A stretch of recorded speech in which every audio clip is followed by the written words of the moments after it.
record dulu.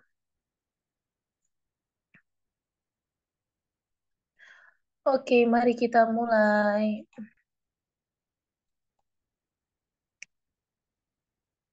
Soal yang pertama. Seorang perempuan usia 29 tahun datang ke Poliopjin untuk memeriksakan kehamilannya dengan status obstetriknya G1P1A0. Hasil pemeriksaan TFU-nya 33, presentase janinnya belum masuk PAP. Berapa tafsiran berat janin pada kasus di atas?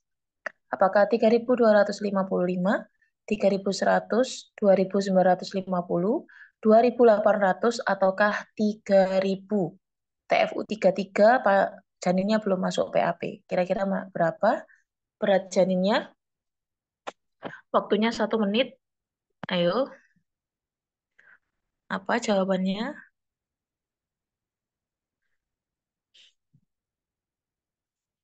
Ayo, jawabannya apa? Jawabannya apa?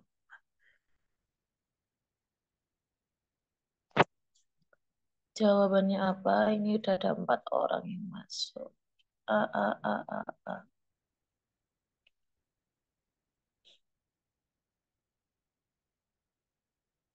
Kira-kira apa, yuk?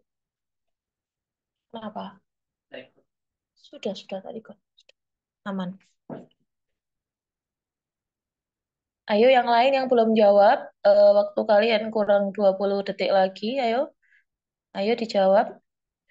TFU dikurangi berapa dikali berapa? Itu nanti ketemu TBC-nya. Kira-kira yang mana?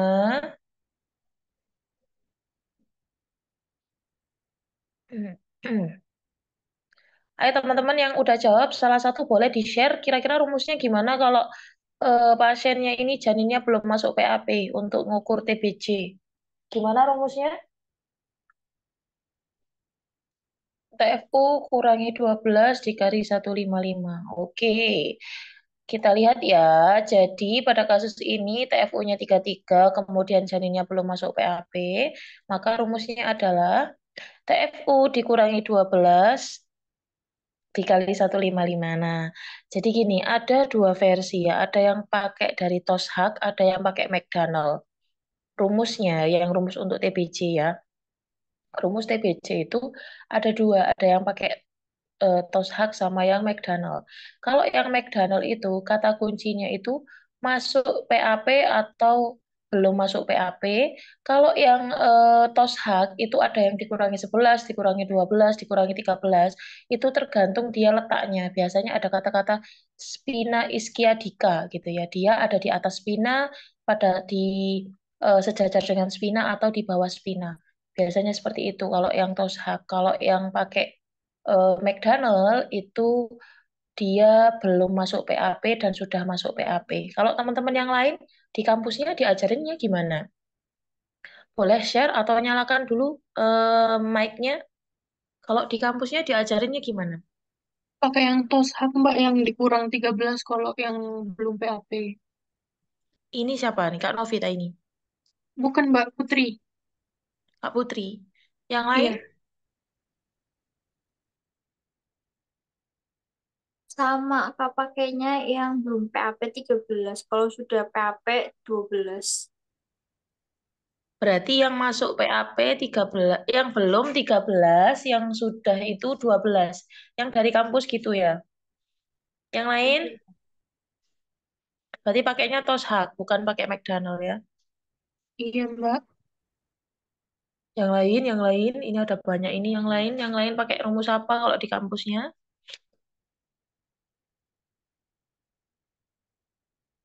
Ada lagi yang mau ngomong? Ini banyak loh yang jawab 3255 yang dikurangi 12. Pakai McDonald atau memang taunya McDonald bukan Toast Hut. Jadi gini ya teman-teman ya, aku juga eh, bimbang ya. Nanti itu Ukom itu masuknya yang mana? Pakai yang McDonald atau yang Toast Hut? Dan biasanya itu pilihannya tuh dua-duanya ada nilainya ya. Ini kalau yang dikurangi 13 ketemunya 3.100 kah? Aku belum ngitung ya kalau ketemunya Iya 13. Mbak. Yang 13, Nah, 3.100. nah itu. Jadi Kalau yang dikurangi 13 munculnya 3.100, kalau yang dikurangi 12 munculnya 3.255. Makanya di sini optionnya dua-duanya ada, kecuali kalau salah satu kita bisa milih ya.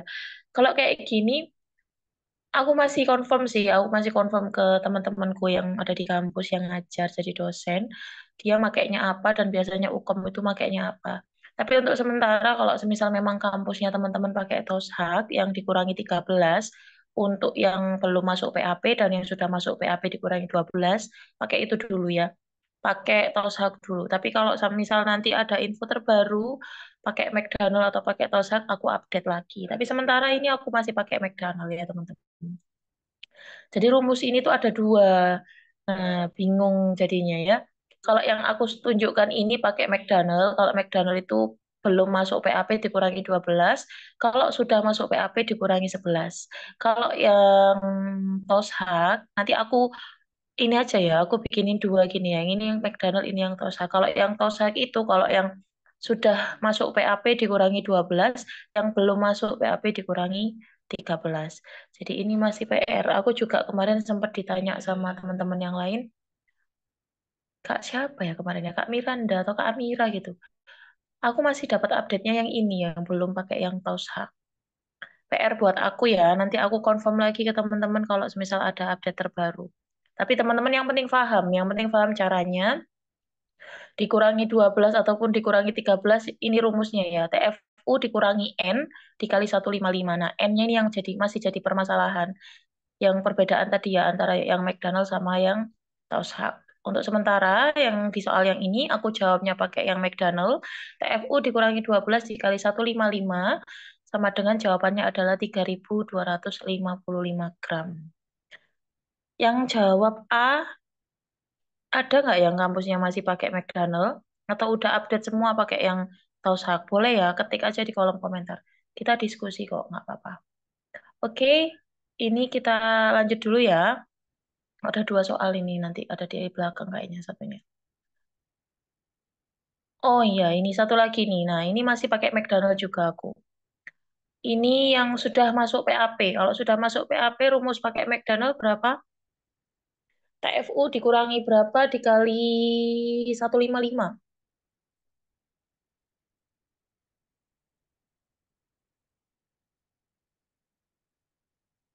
TFU-nya 36 dikurangi 11 ya. 36 dikurangi 11 dikali 155. Tuh, kok minus?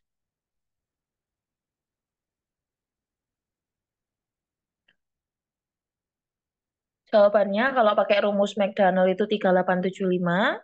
Kalau pakai rumus yang Toshak itu jawabannya adalah 3720. Kalau di sini memang di Toshak nggak ada jawabannya. Ini pakai McDonald itu 3875 ya.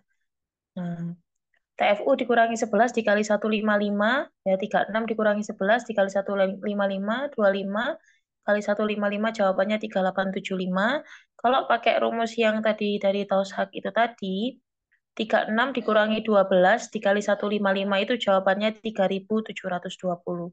Di optionnya nggak ada ya. Yang optionnya ini adanya untuk perhitungan dengan McDonald. Oke, yang penting paham caranya dulu ya. Nanti tak info terbaru kalau misal ada perubahan atau mana yang dipakai. Oke, kita lanjut. Nah, ini apa ini? Oh, taksiran persalinan. Kalau kayak ini nggak ada permasalahan ini. Nggak ada perbedaan rumus. Untuk menghitung taksiran persalinan, ini seorang perempuan berusia 25 tahun dengan status obstetriknya G1B0A0 datang ke Poli Opjin untuk memeriksakan kehamilannya. Hasil pengkajian didapatkan HPHT-nya 10 Januari 2021. Sudah, kalau yang ditanyakan taksiran persalinan cukup kamu baca HPHT-nya saja, yang lainnya skip. HPHT-nya 10 Januari 2021, ini Januari. Cara untuk mengukur TP-nya atau menentukan TP-nya itu gimana caranya?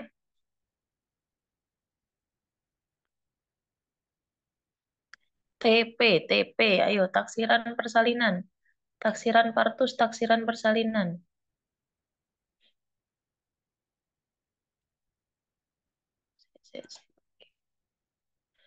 Taksiran persalinan untuk bulan Januari, harinya ditambah 7, bulannya dikurangi, bukan dikurangi, bulannya ditambah 9. Ya. Kalau 10 Januari berarti jadinya 17, Januarinya tambah 9 jadinya Oktober. Jadi 17 Oktober 2021 gitu ya. Jadi jawabannya adalah A. Ini HPHT-nya karena Januari sampai Maret itu rumusnya tanggal ditambah 7, bulan ditambah 9. Tanggal tambah 7 berarti 10 tambah 7, 17. Januarinya itu bulan 1 ditambah 9 jadi bulan 10. Ketemunya Oktober, tahunnya tanpa ada penambahan ya.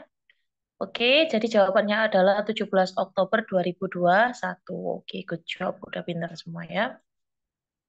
Nih ya, HPHT untuk bulan Januari Maret, tanggal tambah 7, bulan tambah 9, tahunnya ditambah 0. Nah, ini untuk perhitungannya kayak gini. Simple 17 Oktober 2021. Usahakan nanti kalau keluar ini jangan salah ya, Rek ya. Eman sekali soalnya. Kita lanjut. Oke, soal selanjutnya. Seorang perempuan usia 25 tahun multigravida G2P1A0 hamil 20 minggu dirawat di RS dengan keluhan muntah setiap kali makan dan minum.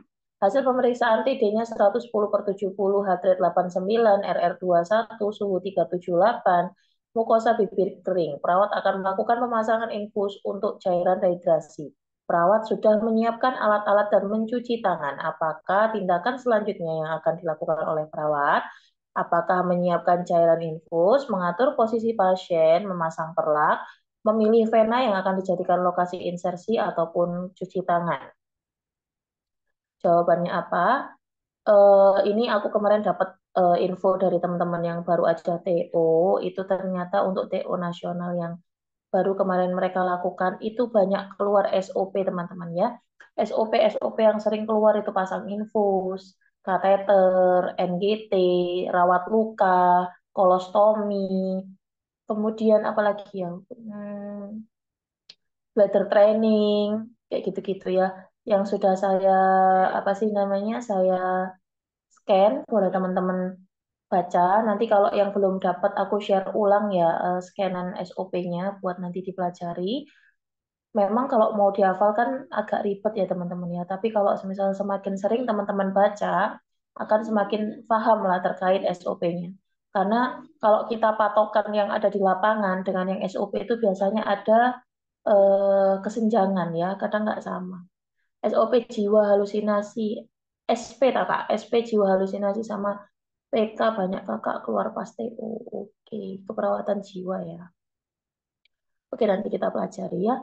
Pada kasus ini, karena ini dia sudah nyiapin alat-alat, udah cuci tangan, tindakan selanjutnya adalah, jawabannya adalah A, di mana setelah perawat menyiapkan alat-alat dan cuci tangan, perawat lalu menyiapkan cairan infus, mulai dari sambungkan set infus ke kolek, lalu pastikan roll ya, rollnya terkunci dan isi setengah bilik infus dengan cairan, alirkan cairan infus hingga seluruh selang terisi cairan infus, dan pastikan tidak ada gelembung udara di sepanjang jalan infus. Jadi jawabannya adalah A. Untuk nomor berapa tadi? Oh, enggak ada nomornya. Oke, lanjut. Ini untuk nomor selanjutnya. Ini masih di SOP lagi. Seorang bayi baru lahir usia 3 hari dirawat di ruang bayi. Perawat akan melakukan perawatan tali pusar pada bayi tersebut. Perawat menyiapkan alat-alat yang akan digunakan, cuci tangan, pakai sarung tangan yang bersih. Tindakan apa yang selanjutnya dilakukan oleh perawat? Apakah membuka popok atau baju bayi? Dibersihkan tali pusar dengan kasa yang dibersihkan air bersih. Jelaskan tujuan dan langkah-langkah prosedur.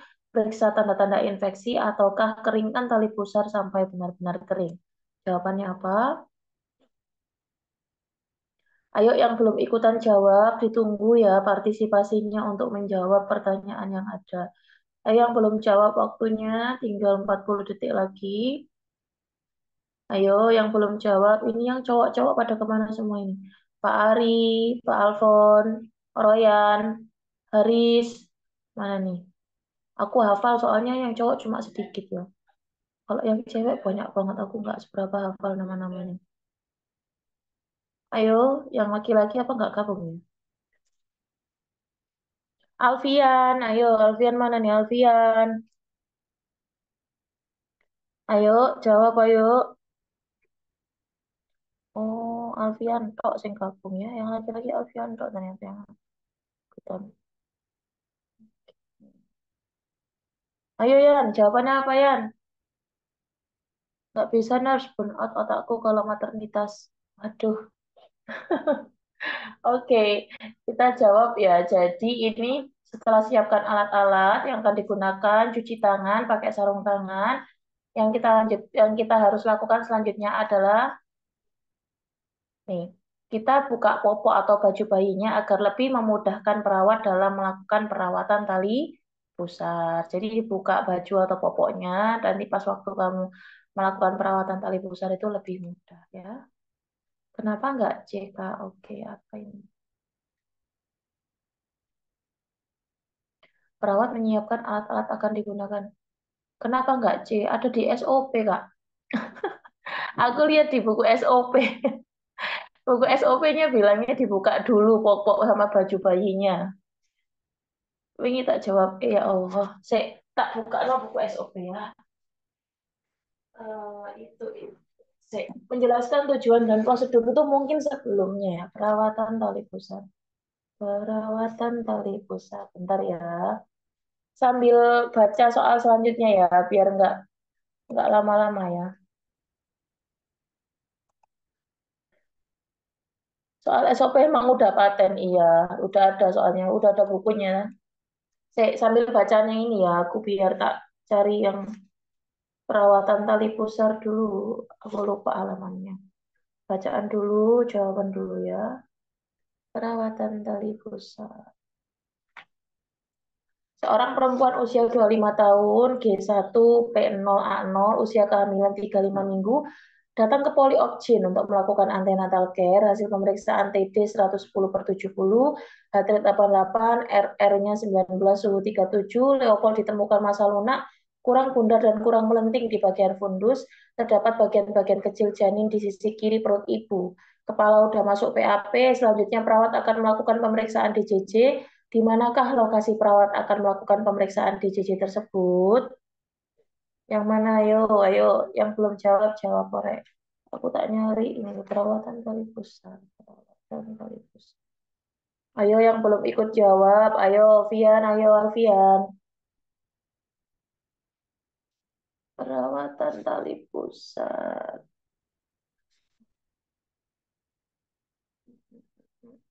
Kalau aku gak nyari tuh dia muncul loh. Kalau tak cari kok nggak muncul ya.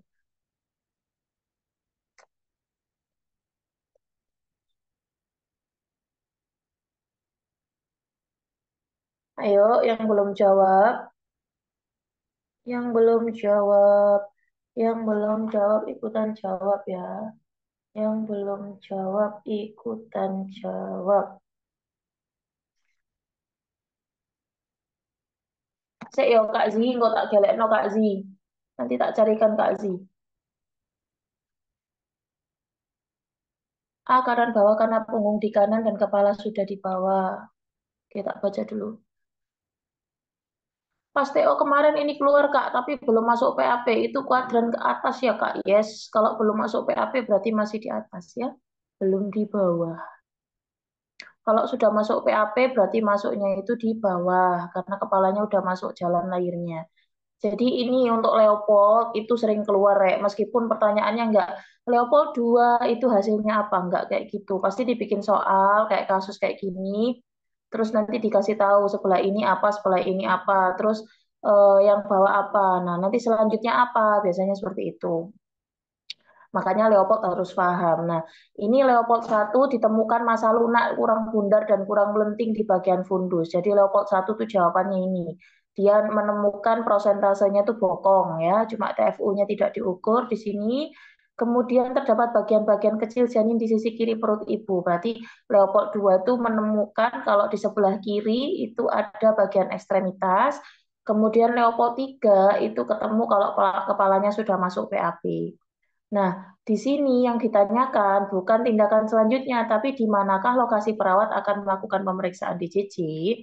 Lokasi untuk melakukan pemeriksaan DJJ adalah di punggung janin. Kalau sebelah sisi kiri sudah ditemukan ekstremitas, punggung pasti di sebelah kanan.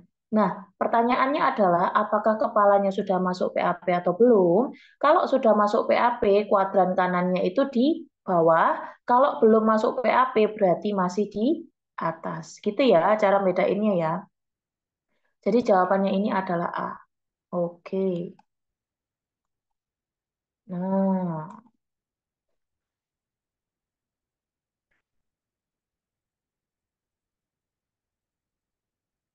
kita lanjut ya. Kak Diantari nanti aku share ya gambar buku SOP-nya. Sebenarnya aku ada keinginan sih Rek, nyekenin satu persatu gitu ya. Biar teman-teman tuh nggak usah beli. Tapi nggak tahu ya, aku kok masih mager. Nanti kalau ada keinginan tak scanin Rek, biar teman-teman nggak usah beli ya.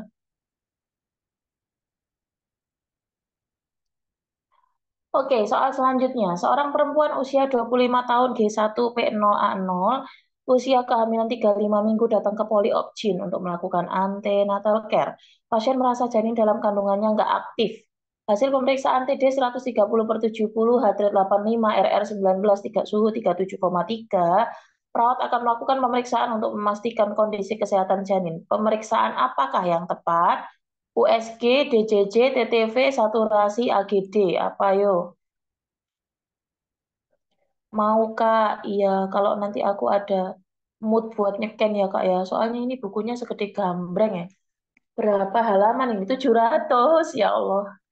Ya nanti ya kalau aku kalau aku ada niatan tak scanin ya biar nggak beli teman-teman ya. Kalau teman-teman nganggur SDKI itu tolong di-scan Bu Ore. Biar nggak usah beli dan bisa kamu bawa kemana-mana, nggak perlu bawa buku ya. Kira-kira apa jawabannya? Jadi untuk mengetahui pasiennya janinnya ini masih apa sih namanya masih bergerak atau masih hidup atau tidak, terus masih ada denyut jantungnya atau tidak, maka yang harus kita cek adalah di DJJ-nya ya. Kita cek DJJ-nya masih normal atau tidak ya. Nah, jawabannya adalah B, DJJ. Oke, lanjut ya. Nah. Seorang perempuan usia 25 tahun, multigravida, G2P1A0, hamil 10 minggu, dirawat di RS dengan keluhan pusing, muntah setiap kali makan dan minum, serta pasien tidak mau makan. Ini berarti dia terjadi hiperemesis ini ya. Hasil pemeriksaan TD-nya 110/70, H-rate 89, RR21, suhu 378, mukosa bibir kering, konjungtiva anemis, BB saat ini 55, BB sebelum hamil 60. Apakah diagnosa utama pada kasus tersebut? Kira-kira yang manakah, guys? Ayo, yang mana?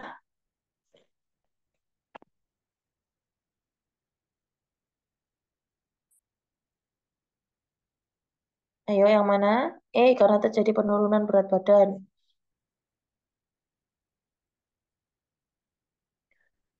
Udah pinter-pinter ya.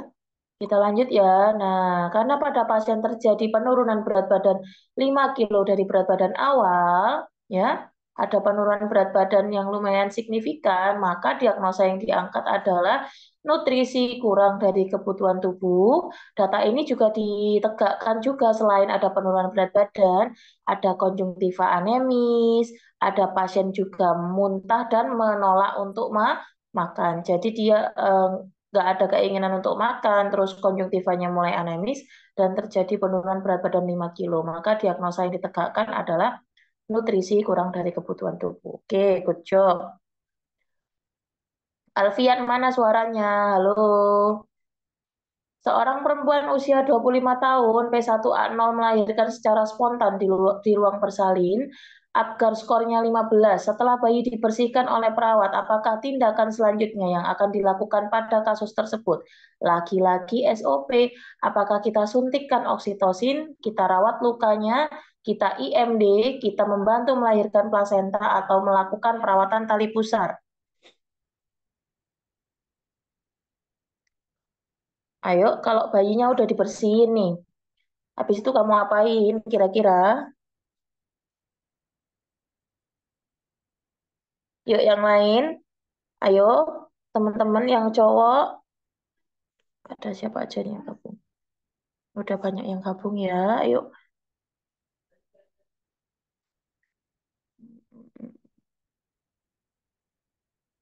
Kak Satya, Kak Royan, ayo Kak Alfian, yang laki-laki yang belum jawab. Teman-teman yang cewek-cewek ini aktif semua ini, pinter-pinter ya. Materku di bawah rata-rata Mbak, Kak Popo, jawab nggak apa-apa, salah juga nggak apa-apa. Ya, kan di sini salah nggak diremet ya. Oke, jadi ketika bayi setelah dibersihkan oleh perawat, tindakan selanjutnya adalah kita lakukan inisiasi menyusui kok dipurek menyusui dini segera dilakukan setelah bayi lahir untuk meningkatkan bonding antara ibu dan anak serta menstimulasi pengeluaran ASI ibu. Jadi untuk meningkatkan bonding attachment sama menstimulasi pengeluaran ASI ya. Langsung dilakukan inisiasi menyusui dini. Oke, lanjut. Apgar. Ayo, Apgar. Wajib keluar, Apgar.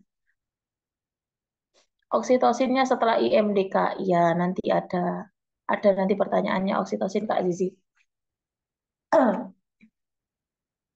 Oksitosin, oksitosin. Nanti setelah dia di IMD, suntik oksitosin, baru kita lahirkan plasenta ya. Warna kulit, oke kita lihat dulu. Di sini seorang perempuan usia 28 tahun P1A0 baru melahirkan bayi 1 menit yang lalu. Hasil pengkajian bayi baru lahir menangis. Bergerak aktif, refleks tubuh baik, nadinya 120. Apakah data pemeriksaan Apgar yang belum dikaji pada kasus tersebut, hanya itu appearance atau tampilan atau warna kulitnya?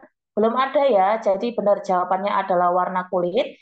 Kalau P itu pulsasi atau nadinya berapa, G itu grimis ya, apa sih namanya refleksnya seperti apa, A-nya itu activity, dia aktif atau tidak, R-nya itu respirasi, menangis kuat atau menangis lemah, atau bahkan tidak menangis. Tapi karena ini yang belum dikaji adalah appearance atau warna kulitnya, maka jawabannya adalah A. Oke nih, ini yang Apgarnya itu seperti ini ya. Aku jelaskan sedikit untuk appearance. Cara mengingatnya adalah kalau dia warnanya biru 0, kalau tubuh merah tangan kaki biru 1, kalau seluruh tubuh kemerahan itu 2. Untuk pulsasi atau detak jantungnya 0 itu tidak berdetak, 1 kurang dari 100, 2 lebih dari 100. Kalau grimace atau refleksnya, kalau 0 itu tidak bereaksi, 1 gerakan sedikit, kedua itu gerakan reaksi melawan. Atau bahkan ada yang mengatakan juga untuk grimace itu kalau dia bersin atau batuk itu masuk nilainya di 2 ya. Kemudian di activity itu untuk tonus ototnya, kalau 0 itu lumpuh, 1 itu ekstremitasnya fleksi sedikit, kalau yang kedua itu gerakan aktif, atau biasanya yang 1 untuk tonus ototnya itu dia gerakannya pasif atau gerakannya sedikit bergerak gitu kata-katanya ya. Kalau respirasi atau nafasnya, kalau 0 itu tidak bernafas, 1 itu menangis lambat ya, menangis lambat, kalau 2 itu menangis kuat. Ya, jadi ini diingat-ingat teman-teman, meskipun kalau semisal nanti pas waktu ujian nggak keluar, nggak apa-apa. Yang penting teman-teman udah prepare ya. Bersin atau batuk masuk ke berapa Kak tadi? Masuk ke grimace yang angka 2 Kakak. Saya cara menghitung Apgar kurang paham nurse. Ini tadi, ngitung Apgar itu kita lihat ya. Apgar itu hafalin dulu nih, A-nya itu apa? Appearance, warna kulit, P-nya pulsasi, G-nya grimace, itu refleks, A-nya activity, R-nya respirasi. Nah, tadi cara ingetnya, kalau warna kulit 0 itu biru. Kalau 1 badannya biru, salah, badannya merah, tangannya biru. Kalau 2 badannya merah semua. Kalau pulsasi ini malah gampang, 0 itu tidak berdetak, 1 itu kurang dari 100, 2 lebih dari 100. Kalau grimace atau refleks, 0 itu tidak bereaksi saat kamu pegang atau saat kamu saat kamu pegang ya itu tidak bereaksi. Kalau 1 tuh gerakannya sedikit, kalau kedua tuh gerakannya banyak, dia bisa melawan atau bahkan ada yang bilang dia bisa batuk atau bersin, itu masuknya di nomor 2 untuk grimace. Kemudian activity atau tonus ototnya, kalau dia nggak bergerak sama sekali berarti 0. Kalau dia bisa menggerakkan tangannya sedikit atau kakinya sedikit berarti 1. Kalau dia aktif, tangan kakinya aktif semuanya berarti dia gerakannya itu 2. Kalau respirasi, saat lahir dia diem aja nggak ada nangis, diberikan stimulus juga nggak ada nangis, dia nilainya 0. Kalau dia menangisnya cuma kecil kayak suaranya kucing lirih, menangisnya apa ya lemah, itu nilainya 1. Tapi kalau dia nangisnya itu menggemparkan satu ruangan atau kuat, itu nilainya 2. Sambil pelan-pelan dihafal ya. Jadi ini nilainya ini Apgar ini. Oke, kita lanjut ya. Nah, tadi itu yang ditanya, yang dikaji, yang belum dikaji apa? Sekarang yang ditanya adalah skor Apgarnya. Oke, ini berapa nih skor Apgarnya? Seorang perempuan usia 30 tahun P2A0 baru melahirkan bayi 1 menit yang lalu. Hasil pengkajian, bayi baru lahir menangis lemah. Nangisnya lemah, ayo berapa? Nangis lemah berapa? Oke, sedikit bergerak, berapa tuh? Warna telapak kaki dan tangan kebiruan. Oke, sudah tahu angkanya. Refleks gerakan sedikit. Oke, heart rate-nya 98. Berapa skor Apgar pada kasus di atas? Ayo, ayo, yang belum jawab. Ayo, yang belum jawab. Salah nggak apa-apa. Masing-masing 1. Good job, Kak Mauren. Oke, yuk. Ayo. Pede aja ya. Salah nggak masalah. Ayo. Oke. Nah, cara cara ngitungnya lagi seperti ini. Nah, kalau semisal dia lemah, wah berarti yang bagusnya kan kuat. Kalau lemah berarti 1. Sedikit bergerak, bagusnya kan banyak bergerak. Berarti kalau sedikit 1. Warna telapak kaki dan tangan kebiruan. Normalnya itu yang nilainya 2 merah semua. Kalau kayak gini ada mix, ada biru sama merah ya. Ada biru di tangan dan kakinya terus badannya merah, berarti nilainya 1.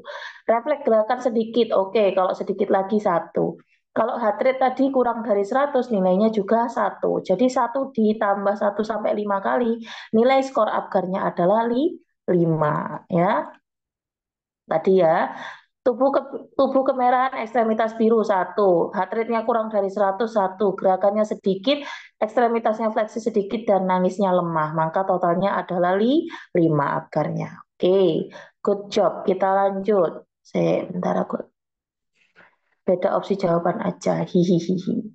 Iya Kak, kalau sama, kalau aku jadi pembuat soal ya tak bocori. Enggak lah, enggak. Aku enggak ikut bikin soal soalnya ya.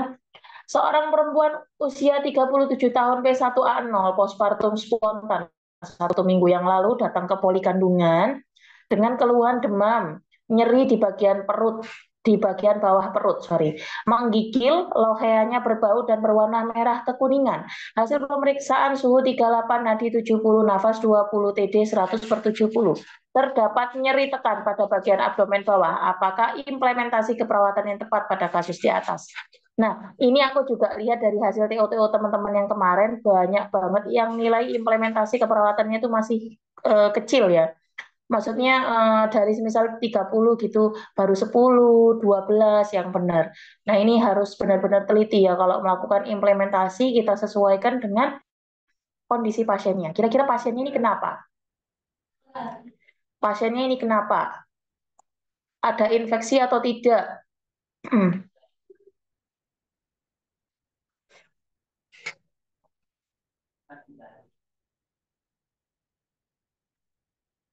Ayo, teman-teman.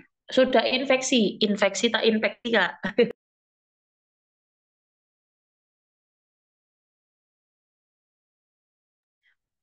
Jadi pada pasien ini sudah mengalami infeksi, di mana datanya adalah dia keluhannya demam, kemudian demamnya ini sampai dia menggigil ya, kemudian loheanya berbau. Ya, mungkin lohea berbau tuh baunya tuh sudah beda dari yang normal.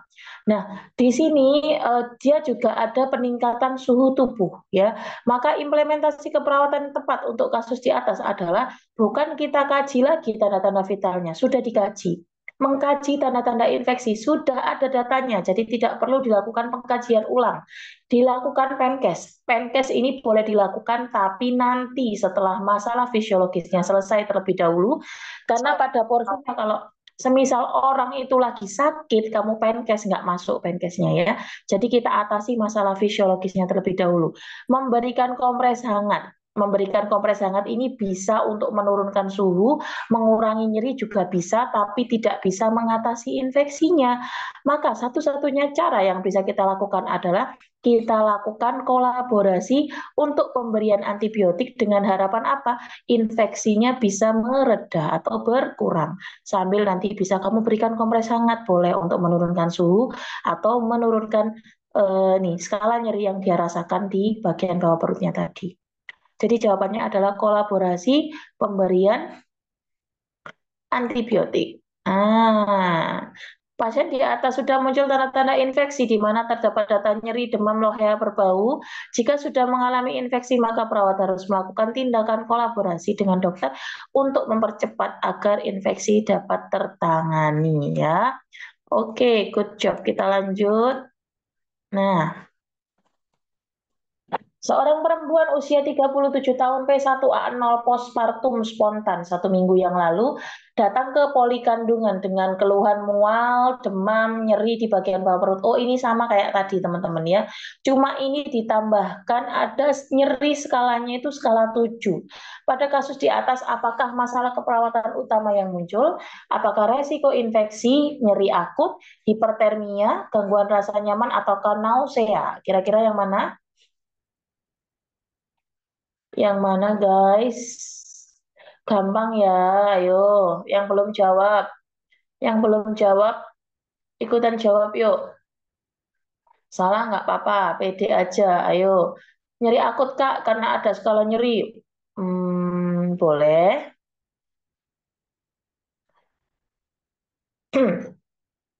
Sebenarnya pemilihan diagnosa nyeri akut itu juga harus kita lihat-lihat ya teman-teman ya.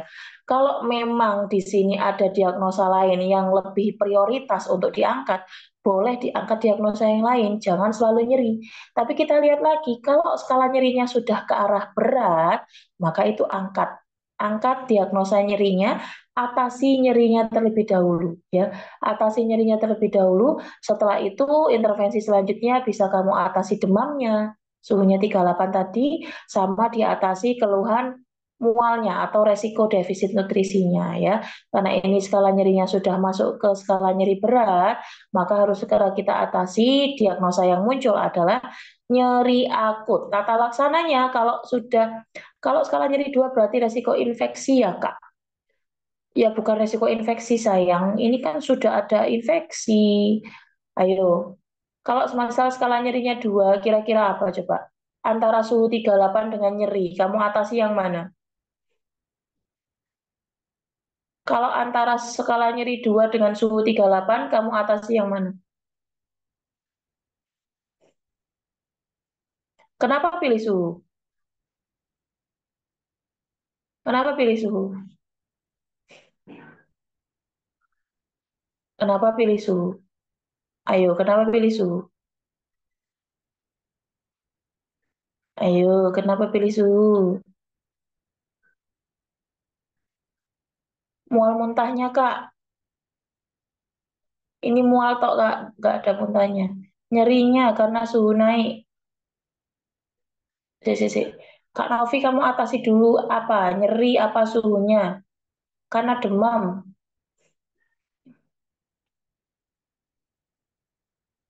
Apa ayo? Sebenarnya kalau semisal kondisi seperti ini, skala nyerinya 2 sama suhu, kita atasi suhunya terlebih dahulu, dikarenakan ketika suhu turun, rasa nyaman dalam tubuh ya, itu enakan ya, akan meningkat dan nyeri juga akan ikutan turun ya. Jadi suhu dulu yang diatasi ya. Skala nyerinya masih kecil, iya masih kecil. Jadi kalau misal terjadi dalam satu kasus ada nyeri skala ringan, skala 2 atau skala 3 dibanding dengan suhu, atasi suhunya dulu Rek. Karena kalau suhu turun, badannya itu juga bakalan kerasa enakan ya. Kamu logikakan saja kalau kamu badanmu demam, enak nggak rasanya? Nggak enak kan? Kalau kamu atasi demamnya terlebih dahulu, nanti pegel-pegel dan lainnya itu bisa ikutan mereda juga. Nah, nyerinya diharapkan juga ikut turun dengan penurunan suhunya. Kalau misal nggak turun gimana Kak? Skala nyeri 2, ya kamu atasi dengan tarik nafas dalam, kompres. Nah, kompres itu juga bisa untuk menurunkan skala nyeri ya. Jadi sama aja, intervensinya yang kamu lakukan untuk menurunkan suhu, itu juga bisa digunakan untuk menurunkan skala nyeri. Kalau skala nyerinya 2, 1, 2, 3 loh ya. Kalau skala nyeri 7 mbok kompres sampai nanti juga nggak bakal kurang ya. Karena kalau udah skala nyeri 7 itu harus dikolaborasi pemberian analgetik. Di sini tidak bisa resiko infeksi karena sudah infeksi ya. Kecuali kalau memang dia di sini tidak ada tanda-tanda infeksi, tidak ada tanda-tanda infeksi, kemudian misal ada luka terbuka, kayak misal luka habis di episiotomi atau luka pos SC, itu kamu angkat resiko infeksi dulu dibanding demam atau skala nyeri 2 tadi bisa. Tapi karena ini sudah terjadi infeksi ya, resiko infeksi nggak bisa diangkat ya. Tergantung kondisi pasiennya, Rek ya. Oke, bener ya, kita atasi suhunya dulu. Wes, pinter. Kompeten semua ini ya nanti, amin. Lanjut ya, kalau ini berarti jawabannya skala nyerinya 7, maka kita lakukan atasi dulu skala nyerinya sehingga diagnosa yang diangkat adalah nyeri akut. Kita lanjut. Oke, nah. Seorang perempuan usia 30 tahun P3A0 pos SC 2 hari yang lalu, pasien mengeluh badan sakit semua. Nyeri pada luka bekas operasi di mana nyeri muncul saat pasien berubah posisi dan pasien jadi malas makan. Hasil pengkajian, pasien tampak memegangi perut, pasien tampak meringis kesakitan, pasien mengatakan skala nyeri 5, TD-nya 140/80, heart rate 110, RR 22, suhu 378. Diagnosa utamanya apa?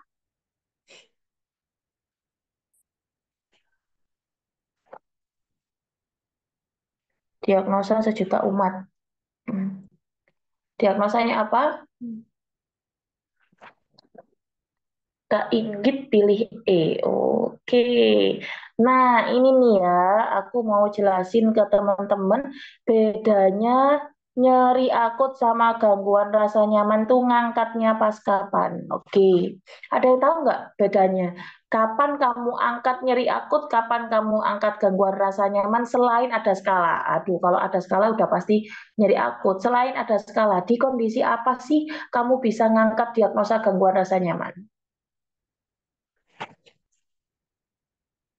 Contohnya apa? Jadi gini, kita jelasin aja ya. Untuk nyeri akut itu diagnosa yang diangkat selain kamu patokannya di skala, tapi kamu harus lihat kondisi pasienmu itu biasanya terjadi kerusakan jaringan. Itu keywordnya, terjadi kerusakan jaringan. Kalau misal ini kasusnya wajib nyeri akut. Kenapa? Karena ini ada nyeri pada luka bekas operasi. Ada kerusakan jaringan tidak? Ada dong, ya. Gangguan rasa nyaman bisa diangkat, tidak bisa diangkat karena gangguan rasa nyaman sama nyeri akut itu ada dalam satu tempat dan intervensi yang dilakukan di nyeri akut itu juga bisa mengatasi gangguan rasa nyaman gitu ya. Jadi harus dipilih salah satu. Dan datanya juga ini lebih banyak masuk ke nyeri akut, apalagi sudah dimunculkan data skala. Nah, gangguan rasa nyaman itu untuk kondisi seperti apa, Kak? Contoh, semisal pasiennya ini tidak ada kerusakan jaringan ya, Kak, nggak ada luka, nggak ada yang lainnya. Terus dia semisal makannya terlalu penuh, akhirnya dia merasa perutnya itu kayak begah. Nah, itu gangguan rasa nyaman. Jadi itu nggak bisa diangkat nyeri akut ya. Kecuali kalau semisal dia makannya penuh, perutnya nggak nyaman, dia menyebutkan skala nyerinya. Nah, itu masuknya nyeri akut bisa. Kalau sudah ada skala nyerinya. Tapi kalau gangguan rasa nyaman itu tidak ada skala nyeri dan dia biasanya apa ya, disebabkan oleh hal-hal yang tidak menimbulkan kerusakan integritas jaringan. Gangguan rasa nyaman 166. Gangguan rasa nyaman. Perasaan kurang senang, kurang lega, kurang sempurna, baik dari segi fisik, psikospiritual, lingkungan, ataupun sosial. Subjektifnya dia mengeluh tidak nyaman dan gelisah. Biasanya pada pasien-pasien ansietas bisa kamu angkat gangguan rasa nyaman juga. Kemudian kalau dia itu ada tanda-tanda selain mengeluh sulit tidur ya, kemudian gatal-gatal, mengeluh mual, mual-mual itu juga bisa diangkat gangguan rasa nyaman.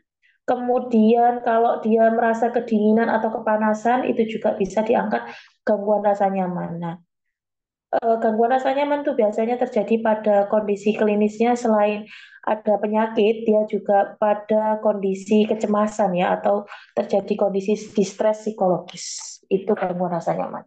Kalau udah jelas-jelas ada skala nyeri, nggak bisa diangkat gangguan rasa nyaman tapi langsung to the point di nyeri akut ya. Nah, tuh ya. Pada pasien di atas, pasien mengalami nyeri pos SC dengan skala nyeri 5 dari data di atas.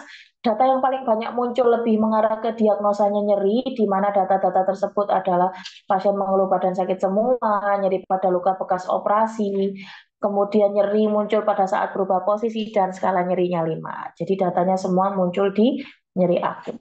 Oke, kita next. Nah, Lohea. Seorang perempuan usia 25 tahun P1A0 riwayat persalinan spontan 2 hari yang lalu. Saat dilakukan pengkajian, pasien masih merasa nyeri sedikit skala 2. Lohea berwarna merah agak kehitaman. Apa jenis loheanya? Sanguinolenta, serosa, alba, rubra, atau serosa alba? Ayo yang lain yang belum jawab. Ayo waktunya 1 menit. Rubra, oke. Yang lain, ayo. Ini ada 40 orang. 45 yang jawab cuma 10-12an, yang lain kemana? Ayo, jawabannya apa ayo? Lohea, lohea. Loheanya kakak, ayo loheanya kakak. Lohea, lohea. Warnanya merah ke kehitaman, lohea, lohea. Ini hafalan ya, kalau lohea kayak gini hafalan. Oke, kita next ya. Jadi cara menghafalkannya seperti ini. Rubra itu merah dan ada hitamnya. Sanguinolenta itu putih campur kemerah kecoklatan atau ada yang bilang juga merah kekuningan.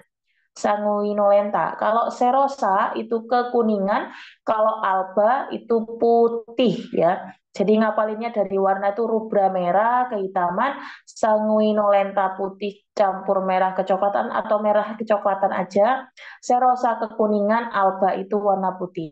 Ditambahi dihafalkan harinya juga boleh. Rubra 13, sanguinolenta 37, serosa 17, 714, alba lebih dari 14 gitu ya. Ini hafalan ya. Wajib hafal ya. Jangan salah soal-soal kayak gini, Eman. Oke, kita lanjut.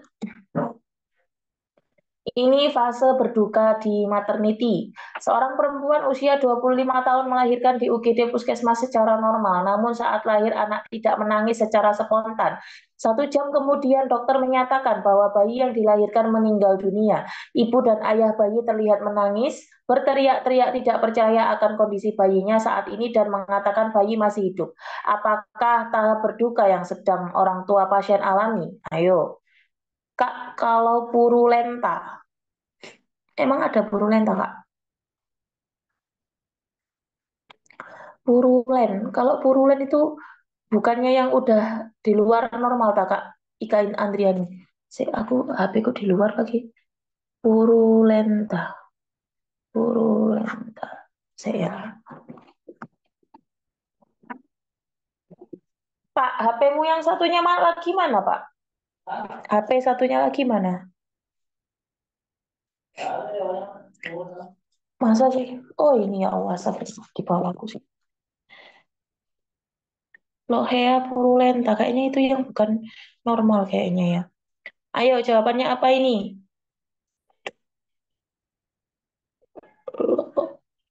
Lohea, Lohea purulenta. Oh iya, purulenta itu yang ini menandakan adanya infeksi infeksi, Kak. Jadi cairan loheanya itu busuk seperti nanah ya dan baunya nggak enak. Itu purulenta ya. Pokoknya kalau purulen-purulen tuh biasanya baunya nggak enak kayak nanah. Oke, pada kasus ini adalah jawabannya. Kita buka. Oke, masuknya di tahap fase berduka yang sedang orang tua alami adalah di denial karena menolak kondisi saat ini nih. Menolak kondisi saat ini tuh berarti denial. Kalau anger. Kalau anger itu marah itu dia marah-marah ya, marah-marah itu pas waktu pertama kali marah-marah. Kemudian nggak percaya, setelah marah-marah dia nggak percaya. Setelah nggak percaya, dia itu tawar-menawar. Andai saja aku cepat bawa ke rumah sakit, anakku pasti nggak meninggal, dan lain-lain. Itu bargaining. Kalau depression itu dia sudah terlalu lelah, marah-marah udah capek, kemudian menyalahkan orang lain, dan tawar-menawar, akhirnya dia masuk ke fase stres atau depresi. Dia nangis, terus nangis, nangis, nangis, nanti naik ke fase acceptance. Lama-kelamaan kalau memang tidak terjadi gangguan ya pada fase-fase ini, dia bisa menerima proses berdukanya. Tapi kalau semisal terjadi gangguan, ya nanti jatuhnya bisa ke yang lain ya, bisa nanti muncul penyakit-penyakit lain, contoh harga diri rendah, bisa ke ISOS dan yang lain-lain. Yang penting kalau semisal dia ini fase berdukanya dilalui dengan normal, insya Allah sampai ke acceptance-nya lebih cepat. Tapi kalau memang ada faktor penghambat atau faktor yang bisa menghalangi, ya nanti bisa saja pasiennya nggak bisa sampai ke acceptance gitu ya. Oke, ini fasenya denial. Lanjut. Seorang perempuan datang ke Poliopjin untuk kontrol pos SC 1 minggu yang lalu. Pasien mengeluh masih terasa nyeri pada daerah bekas operasi skala 2. Saat dilakukan pengkajian balutan luka tampak kotor, luka bekas operasi terdapat pus, sekitar luka kotor dan kemerahan TD 110/80, H-trit 80, RR21, T38. Pasien mengatakan semenjak pulang dari RS, pasien tidak pernah mandi sama sekali dan tidak mau mengkonsumsi protein karena takut lukanya susah sembuh. Masalah keperawatannya apa? Apakah kerusakan integritas kulit, hipertermia, resiko infeksi, defisit nutrisi, salah, defisit pengetahuan ataukah nyeri? Kira-kira yang mana jawabannya? Oh, ini beragam ya. Ada yang jawab C, ada yang jawab A. Kenapa dijawab C? Hmm, Hirek, teman-teman tuh harus paham tanda gejala infeksi. Ayo, ini infeksi atau bukan? Ayo, sudah infeksi atau bukan? Tanda gejala infeksi itu gampang banget kalau di luka, Rek. Luka yang ada infeksi itu berarti sudah ada pus. Loh, kok bukan? Luka bekas operasi terdapat pus. Pus itu cairan drainase luka di luar cairan normal, ya. Menurutku lebih ke A karena kriteria hasilnya demam menurun. Loh, Kak, A itu kerusakan integritas kulit, Kak. Kok demam?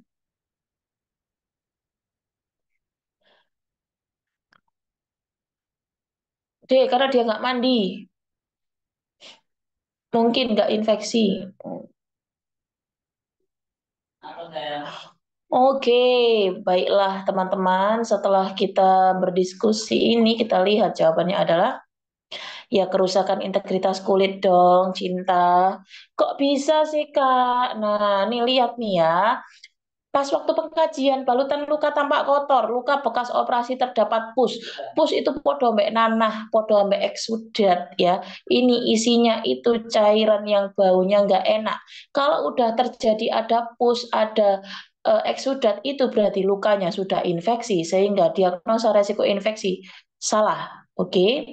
Kemudian, kenapa kok Kak defisit pengetahuan Kak? Kok kenapa kerusakan integritas kulit? Halo teman-teman, untuk penentuan diagnosa yang tidak mengalami kegawat daruratan, gunakan hierarki Maslow. Penuhi kebutuhan fisiologisnya terlebih dahulu, baru naik ke kebutuhan yang lain. Ini kebutuhan fisiologisnya yang bermasalah itu kerusakan integritas kulitnya loh. Di mana terjadi lukanya ini kotor, harus kamu rawat. Kalau tidak kamu rawat, luka bekas operasinya ini bisa nanti malah infeksinya malah semakin melebar, semakin nggak selesai-selesai. Maka atasi itu dulu. Setelah kamu rawat lukanya, kamu edukasi ke ibunya. Bu, ibu ini harus mandi, karena kalau nggak mandi, nanti badannya kotor semua, bisa menyebabkan resiko, bukan menyebabkan resiko, bisa menyebabkan infeksi ke luka ibu kalau badannya ibu banyak bakteri. Kedua, ibu harus konsumsi protein, Bu, karena luka itu proses penyembuhannya harus didorong dengan banyak konsumsi protein. Jadi, atasi dulu masalah fisiologisnya, baru kamu atasi masalah pengetahuannya. Kamu atasi masalah pengetahuannya, lukanya juga nggak bakal teratasi, Rek. Ya, sementara di sini lukanya sudah kotor, balutan dari luarnya aja tampak kotor, pas dibuka dalamnya banyak pus. Ya buang dulu jaringan-jaringan yang jelek, yang nekrotik, pusnya buang dulu, rawat sampai dia rawat dulu lukanya sampai bersih dari pus, baru edukasi terkait defisit pengetahuan. Itulah kenapa perawat itu dituntut untuk menentukan prioritas diagnosa supaya perawat tahu mana sih yang harus diatasi terlebih dahulu. Lagi-lagi, kalau ada masalah defisit pengetahuan dengan masalah fisiologis, dahulukan masalah fisiologisnya sebelum meningkatkan pengetahuan pasien. Oke? Berarti meskipun di pengajian ada skala nyerinya, belum tentu. Ya, dilihat dulu cinta. Lagi-lagi dilihat dulu. Di sini kalau mau dicari semuanya diagnosa yang muncul apa? Nyeri muncul. Nyeri muncul, Kak. Ini ada datanya skala 2. Oke. Kerusakan integritas kulit muncul, Kak, muncul karena ini ada datanya nih. Balutan tampak kotor, luka bekas operasi terdapat pus, sekitar luka kotor dan kemerahan. Kemerahan itu tanda infeksi. Oke. Hipertermia muncul nggak, Kak? Muncul dong, kan pasiennya infeksi, suhunya naik juga. Kemudian defisit pengetahuan muncul nggak? Muncul dong. Nah, ini ada datanya. Ini tuh kenapa dimunculkan semua pilihannya, karena pengen buat teman-teman itu milih jawaban yang salah. Ini kita lagi TOE, lagi UKOM, bukan lagi jawaban anak SD. Kalau anak SD, pasti yang lain tuh jawabannya beda, nggak ada di soal. Tapi kalau jawaban untuk option jawaban untuk UKOM, semua jawaban itu dimasukkan, biar teman-teman bingung. Itu tujuannya. Makanya kenapa harus dilatih terus terkait penentuan prioritas diagnosa. Kita lihat mana yang harus kamu atasi terlebih dahulu. Kalau skala nyerinya 2, ini nggak harus.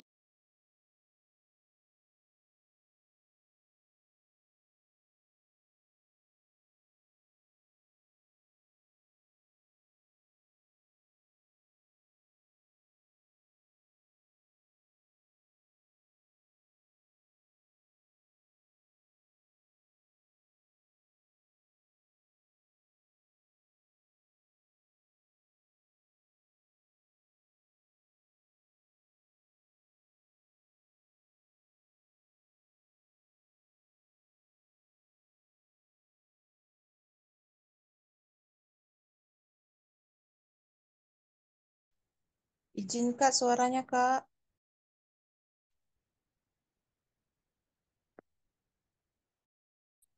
Suaranya gak ada, Mas.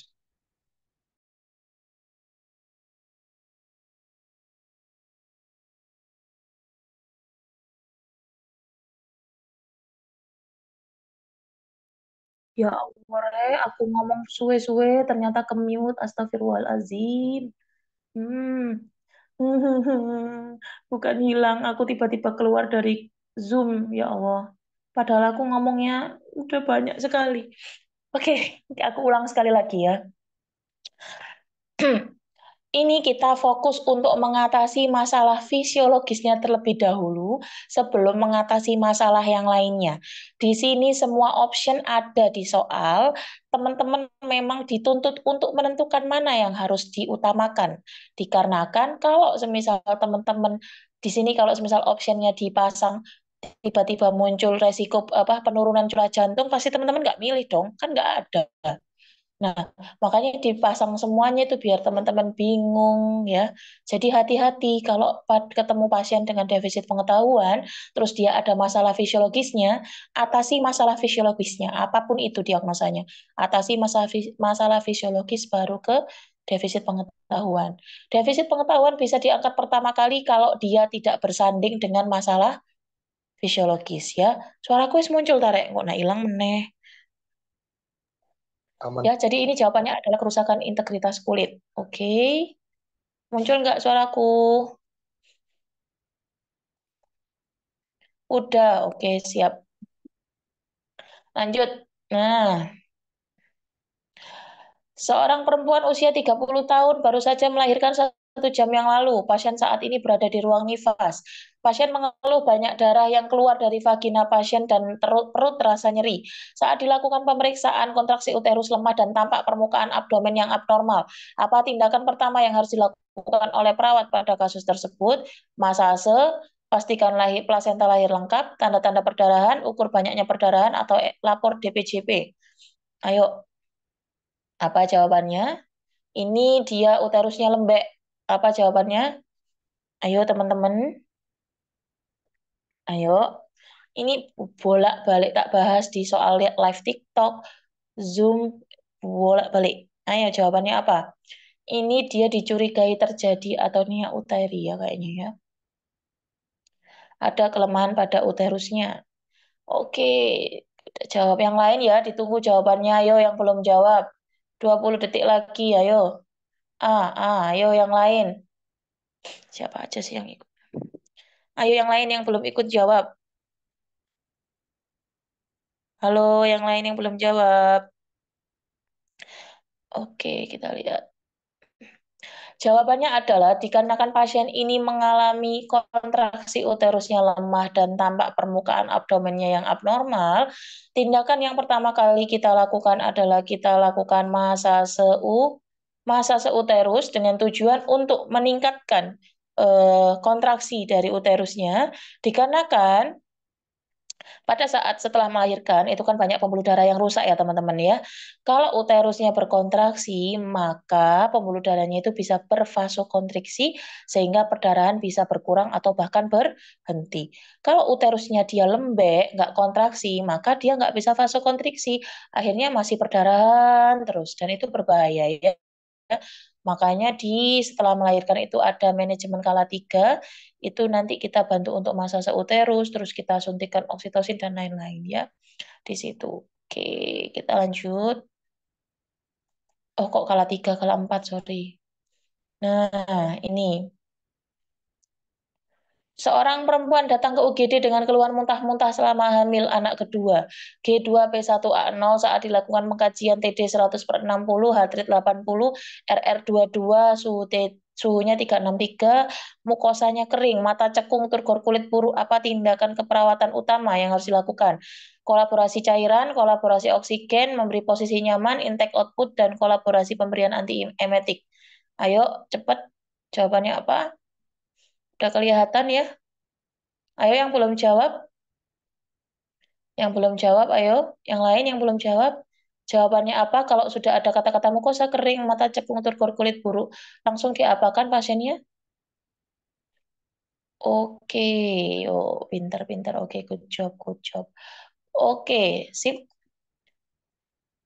Jadi kalau pada pasien yang mengalami adanya kehilangan cairan ya, ini karena muntah-muntah, kemudian pas waktu dilakukan pengkajian, ternyata kondisi klinisnya sudah mengalami penurunan.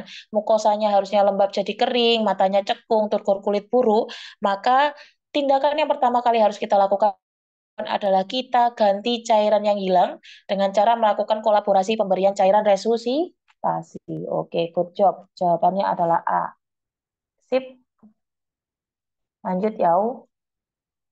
Nah, ini sama aja ya yang kayak aku omongin. Ini apa ini? Oh, HPHT. Kalau udah ini dibaca, tentukan taksiran persalinan pada pasien tersebut. Kalau pertanyaannya itu langsung lihat HPHT-nya berapa. HPHT-nya 20 April 2021. Jawabannya adalah Apakah A 27 Januari 2022, B 28 Januari 2022, C 27 Desember 2021, D 26 Januari 2022, ataukah E 27 Februari 2022? Bulan April, bulan April. Ayo, April rumusnya apa? Tanggal ditambah 7, bulan dikurangi bulan dikurangi 3, tahun ditambah 1, tahun ditambah 1. Rumus April itu astagfirullahaladzim ya, kenapa deh. Rumus April sampai dengan Desember, tanggal ditambah 7, bulan dikurangi 1, tahun ditambah 1.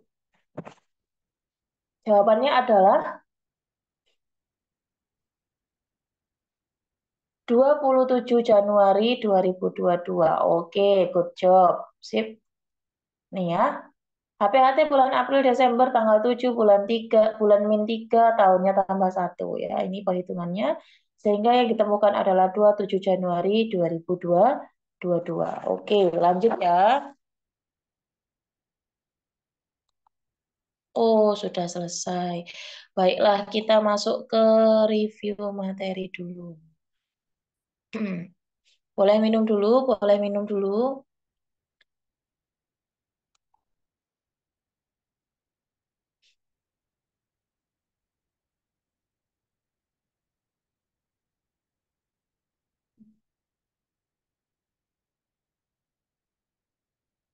Oke. Ini tadi ya, menghitung taksiran partus atau taksiran persalinan. HPHT-nya patokannya kalau bulan Januari sampai Maret, harinya ditambah 7, bulannya ditambah 9. Ya. Kalau untuk April sampai Desember, harinya ditambah 7, bulan dikurangi 3, tahunnya ditambah 1. Oke? Nah, ini kalau HPHT-nya 20 Maret 2020, berapa taksiran partusnya? Ayo ketik di kolom komentar, berapa taksiran partusnya? Kalau HPHT-nya 20 Maret 2020, yang bawah ini belum tak ganti. Berapa HPHT-nya? Berapa HPHT-nya? Berapa taksiran persalinannya?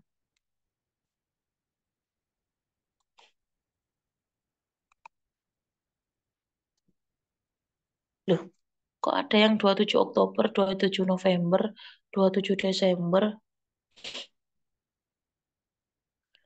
Maret tambah 9. Maret tambah 9 itu berapa, Rek?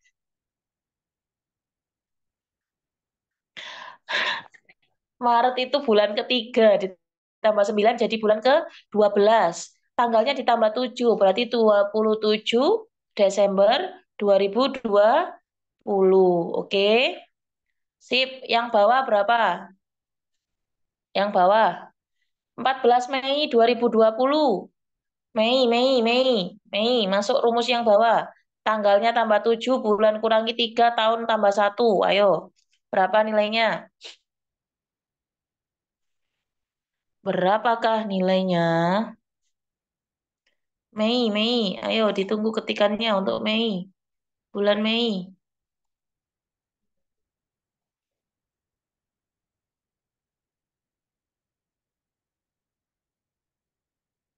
Bulan Mei. Ayo.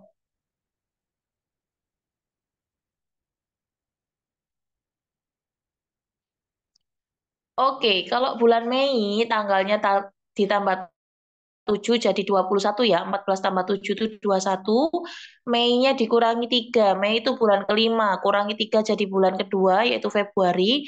Tahunnya ditambah 1 jadi 2021. Oke, good job. Oke, lanjut ya. Nah, ini yang tadi masih harus dikonfirmasi ya. Kalau yang rumus yang aku tampilkan ini tuh rumus dari McDonald, di mana untuk menghitung tafsiran berat janin, untuk yang sudah masuk PAP dikurangi 11, yang belum masuk PAP dikurangi 12. Kalau yang pakai toshak, itu yang sudah masuk PAP dikurangi 12, yang belum masuk dikurangi 13. Ini masih aku confirm lagi ya teman-teman, tapi ini difahami dulu kalau yang ini McDonald. Kita lanjut aja dulu ya, ini skip dulu ya. Soalnya masih confirm dulu.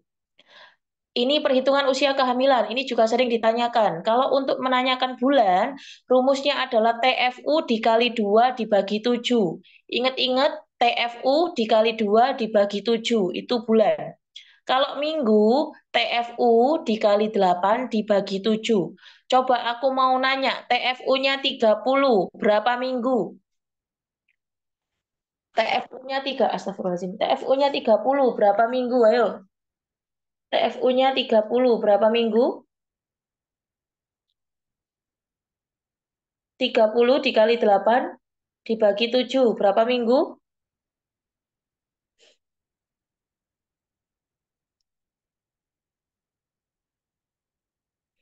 Ayo, berapa? 4. 34. Oke, good job. Kalau dijadikan bulan, berapa bulan?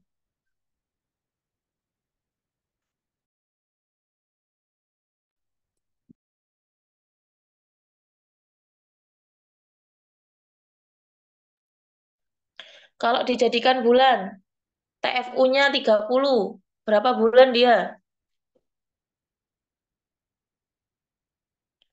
8 bulan. Oke, good job. Wah, kok 9 Kak Andi? 30 dikali 8, 30 dikali 2 dibagi 7. Iya, 8 bulan setengah yang benar ya. 8 bulan setengah. 8 bulan setengah. Pokoknya dipahami rumusnya, kalau bulan TFU kali 2 dibagi 7, kalau minggu TFU dikali 8 dibagi 7. Oke, kita lanjut. Nah, ini untuk pemeriksaan Leopold. Pada prinsipnya itu seperti ini. Leopold 1 itu untuk menentukan tinggi fundus uteri atau TFU dan bagian janin yang berada dalam fundus uteri. Kemudian untuk Leopold 2 itu untuk menentukan bagian janin yang berada pada kedua sisi kanan dan sisi kiri. Ya. Kemudian kalau Leopold 3 untuk menentukan bagian janin apa yang berada pada bagian bawah dan apakah sudah masuk PAP atau belum. Itu Leopold 3. Kalau Leopold 4 itu untuk menentukan presentasinya. Dia kalau sudah masuk PAP, berapa yang masuk ke PAP-nya. Yang biasanya nilainya itu 1/5, 2/5, 3/5, 4/5, atau 5/5. Itu Leopold 4. Ya. Ini difahami. Kemudian tahapan persalinan. Nanti habis ini aku bahas juga SOP persalinan ya. Tahapan persalinan itu ada kala 1, 2, 3, 4, di mana kala 1 itu untuk primi gravida 12 jam, kalau multi 8. Nah, tanda kala 1 persalinan itu ada rasa sakit his yang datang lebih kuat, sering, dan teratur. Kemudian adanya bloody show, karena robekan kecil pada serviks, kemudian kadang-kadang ketubannya pecah, kemudian ada serviknya dilatasi dan mendatar. Itu yang kala 1. Nah, kala 1 itu ada 2 fase, di mana ada fase laten sama fase aktif. Fase laten itu dimulai sejak awal kontraksi, pembukaan 1 sampai pembukaan 3, itu namanya fase laten, biasanya berlangsung di bawah 8 jam. Kalau fase aktif itu pembukaan dari 3 sampai 10. Tapi fase aktif ini juga dibagi menjadi beberapa fase. Ada fase yang namanya akselerasi, itu butuh waktu sekitar 2 jam, pembukaan dari 3 ke 4. Kalau dilatasi maksimal juga 2 jam, pembukaan dari 4 ke 9. Dan yang terakhir yaitu deselerasi, pembukaan dari 9 sampai utuh. Itu juga waktunya 2 jam. Kita lanjut ya.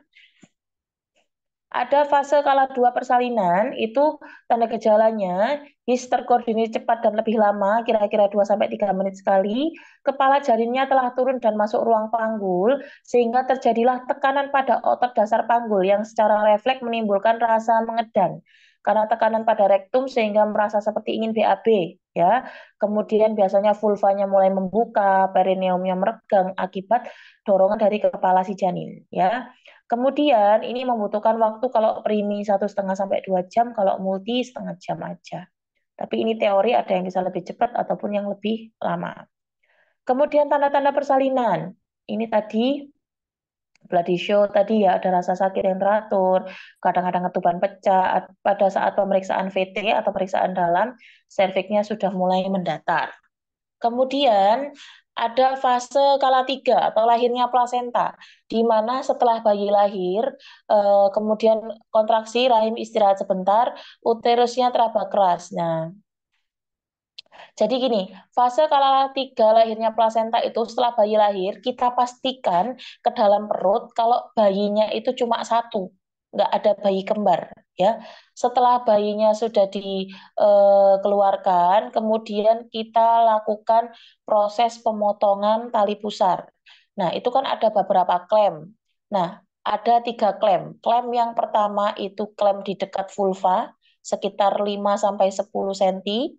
Klem yang kedua itu dekat sama tali pusar di jarak 5 cm, terus dikasih klem lagi. Dengan tujuan nanti itu mau dipotong tali pusarnya. Setelah itu kita potong tali pusarnya, yang antara tengah-tengah 2 klem tadi kita potong, lalu kita mulai untuk di fase kala 3 yaitu melahirkan plasenta. Nah, melahirkan plasenta itu tanda-tandanya kalau lahir dia uterusnya jadi bundar atau kontraksi, uterus terdorong ke atas karena plasenta dilepas ke segmen bawah rahim, tali pusarnya tadi tambah panjang, kemudian terjadi semburan darah tiba-tiba. Nah, setelah kita lakukan klem tadi, nah tadi kan masih ada klem 2 nih yang nempel di tali pusarnya. Klem yang di depan vulva buka dulu, kemudian pijat si tali pusarnya tadi, kalau memang ada darah, itu masukkan lagi ke dalam, terus lakukan klem lagi, baru kita mulai suntik oksitosin. Dengan tujuan apa? Untuk meningkatkan proses kontraksi dan memudahkan melahirkan plasenta. Oksitosinnya 10 unit. Kita suntik. Jangan lupa infokan ke pasiennya kalau mau disuntik. Jangan asal nyuntik aja. Bu, ini saya suntik oksitosin ya, Bu ya. Buat melahirkan plasentanya. Oke, suster. Suntik. Setelah kamu suntik, lakukan PTT atau peregangan tali pusat terkendali. Dilakukan PTT, ditegangkan, dikendorkan, tegangkan, kendorkan kayak gitu. Kalau semisal sudah ada tanda-tanda semburan darah, kemudian tali pusar yang kita pegang tadi tambah panjang, berarti sudah lahir plasentanya. Kalau sudah lahir, kita cek nih kelengkapannya. Kemudian cek biasanya diukur diameter dari apa sih namanya plasentanya, panjangnya tali pusarnya berapa juga biasanya diukur. Kemudian kalau selama 15 menit tidak lahir plasentanya setelah dilakukan suntik oksitosin, boleh kamu suntikkan kedua kalinya oksitosinnya. Tapi kalau udah suntik sekali lahir, nggak usah suntik lagi ya. Cukup sekali saja. Kemudian setelah itu kita bantu untuk masa seuterus ibunya. Setelah lahiran, lahir plasenta, masa seuterus ibunya, karena kita kan nggak mungkin standby di situ lama. Kalau memang pasiennya didampingi oleh keluarga, ajarkan keluarga untuk bantu masa seuterus dengan tujuan uterusnya tetap berkontraksi dan meminimalisir perdarahan ya. Jadi maksimalkan atau manfaatkan caregiver atau keluarganya yang ada untuk bantu masase. Jadi teman-teman sudah edukasi dulu ya. Oke, itu biasanya keluar ya SOP lahiran plasenta tuh keluar. Di kisi-kisi juga ada. Nanti kita bahas ada PDF-nya nanti aku kasih ya. Kemudian setelah melahirkan plasenta masuk di kala 4. Nah, kala 4 itu fase pemantauan ya. Pemantauan adanya perdarahan atau tidak. Ya, biasanya kita evaluasi setiap 15 menit sekali, baru nanti setelah 1 jam setiap setengah jam sekali ya. Di sini nanti dicatat perdarahannya berapa, banyak atau tidak. Kita kaji kontraksi dan kontraksi uterusnya seperti apa ya di kala 4 persalinan. Nah, kita lanjut di faktor yang mempengaruhi persalinan itu ada power, tenaga ibunya, passage atau jalan lahirnya seperti apa. Kemudian janinnya kecil besar atau sedang ya. Kemudian dari psikologis kejiwaan ibunya juga mempengaruhi untuk persalinan. Pokoknya 4P, power, passenger dan psikologis. Kemudian ada molase. Molase itu adalah kompensasi tulang tengkorak kepala bayi terhadap tekanan untuk dapat melewati jalan lahir. Nah, jalan lahir perempuan itu ada yang lebar, ada yang sempit. Nah, ini makanya kenapa ada molase. Molase 0 itu kalau tulang kepala janinnya itu masih terpisah dan sutura masih dapat diraba. Kalau molase 1, tulang-tulang kepala janinnya itu saling bersentuhan aja. Kalau yang kedua itu saling tumpang tindih tapi masih bisa dipisahkan. Kalau yang molase 3 itu tulang-tulang kepala janinnya saling tumpang tindih dan tidak dapat dipisahkan. Dan ini bisa berpotensi terjadi peningkatan TIK kalau molase 3 ini karena saking sempitnya jalan lahir. Itulah kenapa kalau bayi-bayi yang lahir normal itu kepalanya lonjong. Karena itu adalah adaptasi kepalanya ya. Ini molase tadi ya, ada molase tadi. Oke, kita lanjut. Aku izin minum dulu, Rek. Kata orang.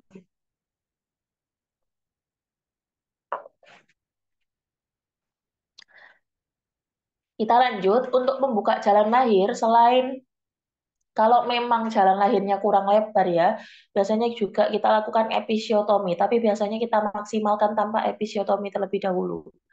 Nah, episiotomi itu caranya ada tiga, ada yang mediana, mediolateral atau lateral ya. Mediana itu lurus ke bawah sesuai garis perineum.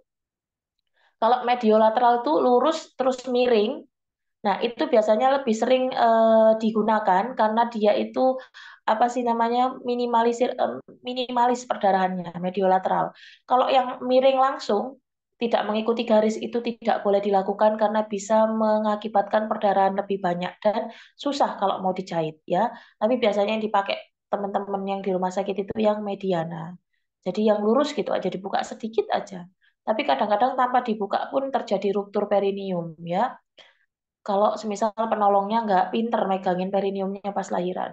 Kita lanjut. Nah, ini ruptur perineum. Ada tingkatannya, 1, 2, 3, 4. Kalau satu itu cuma kulit perineumnya aja dan mukosa vagina yang robek dan nggak perlu dijahit, nanti dia sembuh sendiri. Kalau yang tingkat kedua itu mukosa vagina, kulit dan jaringan perineum itu perlu dijahit. Kalau yang ketiga itu sudah biasanya kena ke sphincter ani yang eksterna itu juga kena kalau di tingkat 3 dan ini harus dijahit juga. Kalau yang keempat itu sudah robek sphincter ani yang eksterna dan internanya udah robek dan ini nggak bisa dijahit sendiri harus dirujuk teman-teman. Terutama kalau semisal lahiran di puskesmas ataupun semisal di bidan ini nggak bisa dijahit sendiri harus dirujuk karena takut perdarahannya banyak ya. Kemudian ini untuk adaptasi psikologi postpartum, itu ada fase taking in, taking hold, sama letting go. Taking in itu dependent atau bergantung, ya, bergantung. Hari ke satu, hari kedua. Dia itu setelah melahirkan tuh dia membutuhkan perlindungan dan dia butuh untuk dilayani. Biasanya tuh dia kayak manja, bahasa gampangnya gitu. Taking in itu manja, wes gitu. Ngafalinnya taking in manja atau bergantung. Hari ke satu, hari kedua itu taking in. Taking hold ini setengah-setengah. Dia juga masih perlu dibantu dan dia juga sudah bisa melakukan beberapa aktivitasnya sendiri. Dimulai dari hari ketiga sampai minggu keempat atau sampai minggu kelima ya. Kemudian kalau letting go itu sudah independen, di mana ini dimulai di fase minggu kelima dan ibu sudah mampu menerima tanggung jawab normal sebagai seorang ibu. Ingat-ingat in, hold, go. Adaptasi psikologi postpartum in, hold, go. In bergantung, hold setengah-setengah, go itu mandiri gitu. Kemudian untuk jenis lohea tadi, rubra merah kehitaman, sanguinolenta merah kecoklatan, serosa kekuningan, alba putih. Kalau purulenta tadi isinya nanah, baunya busuk ya. Nah, ini tanda-tanda infeksi, Reda. Ini infeksi pada jahitan apa sih namanya perineum ya. Apakah ada kemerahan? Adakah ekimosis atau bintik-bintik merah kebiruan? Apakah edem, bengkak? Kemudian apakah ada eksudatnya? Ada pusnya atau tidak? Dan gimana pendekatan kedua tepi luka? Apakah bagus ataukah terjadi deisen atau lukanya nggak mau menempel ya? Ini tanda infeksi reda. Kemudian ini ada perdarahan postpartum. Nah, perdarahan postpartum itu adalah perdarahan yang terjadi setelah melahirkan dan ini biasanya dipengaruhi oleh banyak hal. Nanti ini ada faktor-faktor yang aku sebutkan sudah tercantum setelah ini ya. Untuk diagnosisnya nih, diagnosisnya kita lihat pas waktu pemvis itu dia pucat. Biasanya disertai dengan tanda-tanda shock, tekanan darahnya turun, nadinya cepat dan teraba lemah, ekstremitasnya dingin, kemudian ada pengeluaran darah dari vagina secara terus-menerus. Kalau untuk pemeriksaan obstetriknya, kontraksi ini uterus kayaknya Rek, ya, kontraksi uterus. Ya, sih, Pak. Tak benar sekalian aja. Kontraksi uterusnya lembek, kontraksi uterus lembek. Kemudian uterus membesar bila ada atonia uteri. Bila kontraksi uterus baik mungkin karena perlukaan di jalan lahir. Ya, jadi kalau kontraksi uterusnya bagus, berarti perdarahannya gara-gara ada luka di jalan lahir. Kemudian dari ginekologinya dilakukan dalam keadaan baik atau telah diperbaiki, dapat diketahui kontraksi uterus, luka jalan lahir, dan retensi sisa plasenta. Jadi ini setelah terjadi perdarahan diperbaiki baru bisa diperiksa ginekologinya. Jenis perdarahan nih. Perdarahan postpartum primer itu terjadi dalam 24 jam pertama dan biasanya disebabkan oleh atonia uteri, berbagai robekan jalan lahir, dan sisa sebagian plasenta.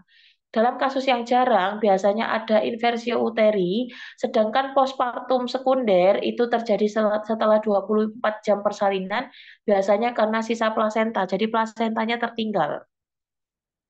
Nah, faktor penyebab perdarahan postpartum primer yang pertama adanya perdarahan dari tempat implantasi plasenta.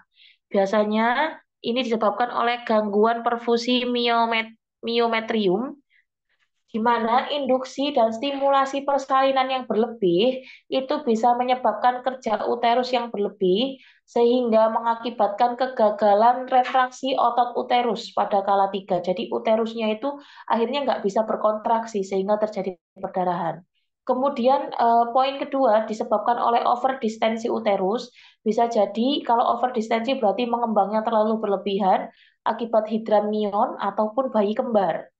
Saat uterus sangat teregang dalam kehamilan, sel otot menjadi kurang mampu berkontraksi dan beretraksi atau kembali seperti semula pada kala 3 persalinan, sehingga terjadilah atonia uteri. Kemudian pada pasien eklamsi juga bisa terjadi perdarahan postpartum, kemudian persalinan lama. Nah, persalinan lama ini dicirikan dengan kontraksi lemah dan tidak beraturan, sehingga terjadi dehidrasi, kemudian kelemahan yang bisa berperan mengakibatkan terjadinya otot uterusnya letih, sehingga terjadi perdarahan. Nah, selain tadi ada masalah dari tempat implantasi plasentanya, juga ada masalah di trauma saluran genitalia, di mana kalau berat badannya bayinya lebih dari 4 kilo dan panggulnya sempit, itu bisa juga mengakibatkan adanya trauma pada jalan lahir, kemudian akibat episiotomi lebar ya. Jadi dia diguntingnya lebar banget dengan tujuan untuk mempercepat persalinan, tapi ini bisa berpotensi terjadi perdarahan yang hebat. Kemudian pada pasien dengan anemia, anemia ini kan normal terjadi pada ibu hamil karena terjadi hemodilusi, sehingga awalnya normal ya, Rek, tapi kan tetap harus dikasih apa sih obat tablet penambah darah.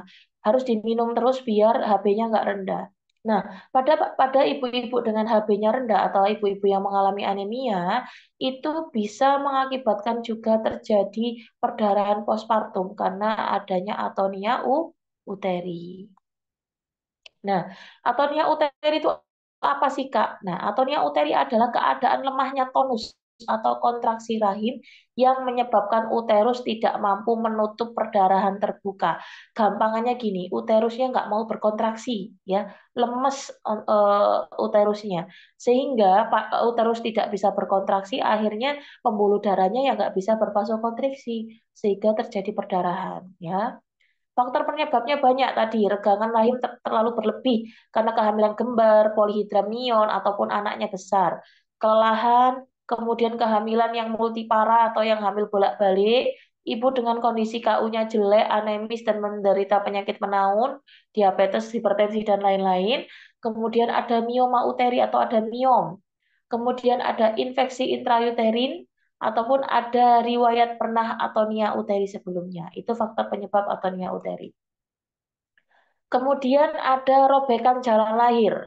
Nah, robekan jalan lahir itu biasanya diakibatkan oleh episiotomi, robekan spontan perineum, trauma forceps, ataupun vakum ekstraksi. Tahu kan ya yang lahiran di vakum itu loh, Rek. Itu bisa mengakibatkan robekan jalan lahir. Nah, robekannya itu bisa ringan, bisa cuma lecet ataupun laserasi, bisa mengakibatkan tadi ada luka episiotomi, ataupun bisa juga sampai dia mengakibatkan ruptur pada uterusnya, robekan jalan lahirnya itu.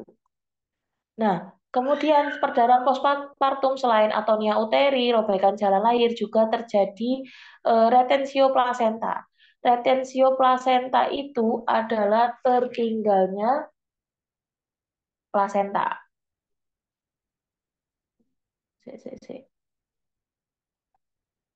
Nah ini, plasenta sukar lepas dengan pertolongan aktif skala 3 bisa disebabkan oleh adesi yang kuat antara plasenta dengan uterus. Nah, ini retensio plasenta itu ada yang namanya plasenta akreta, plasenta inkreta, ataupun plasenta prekreta.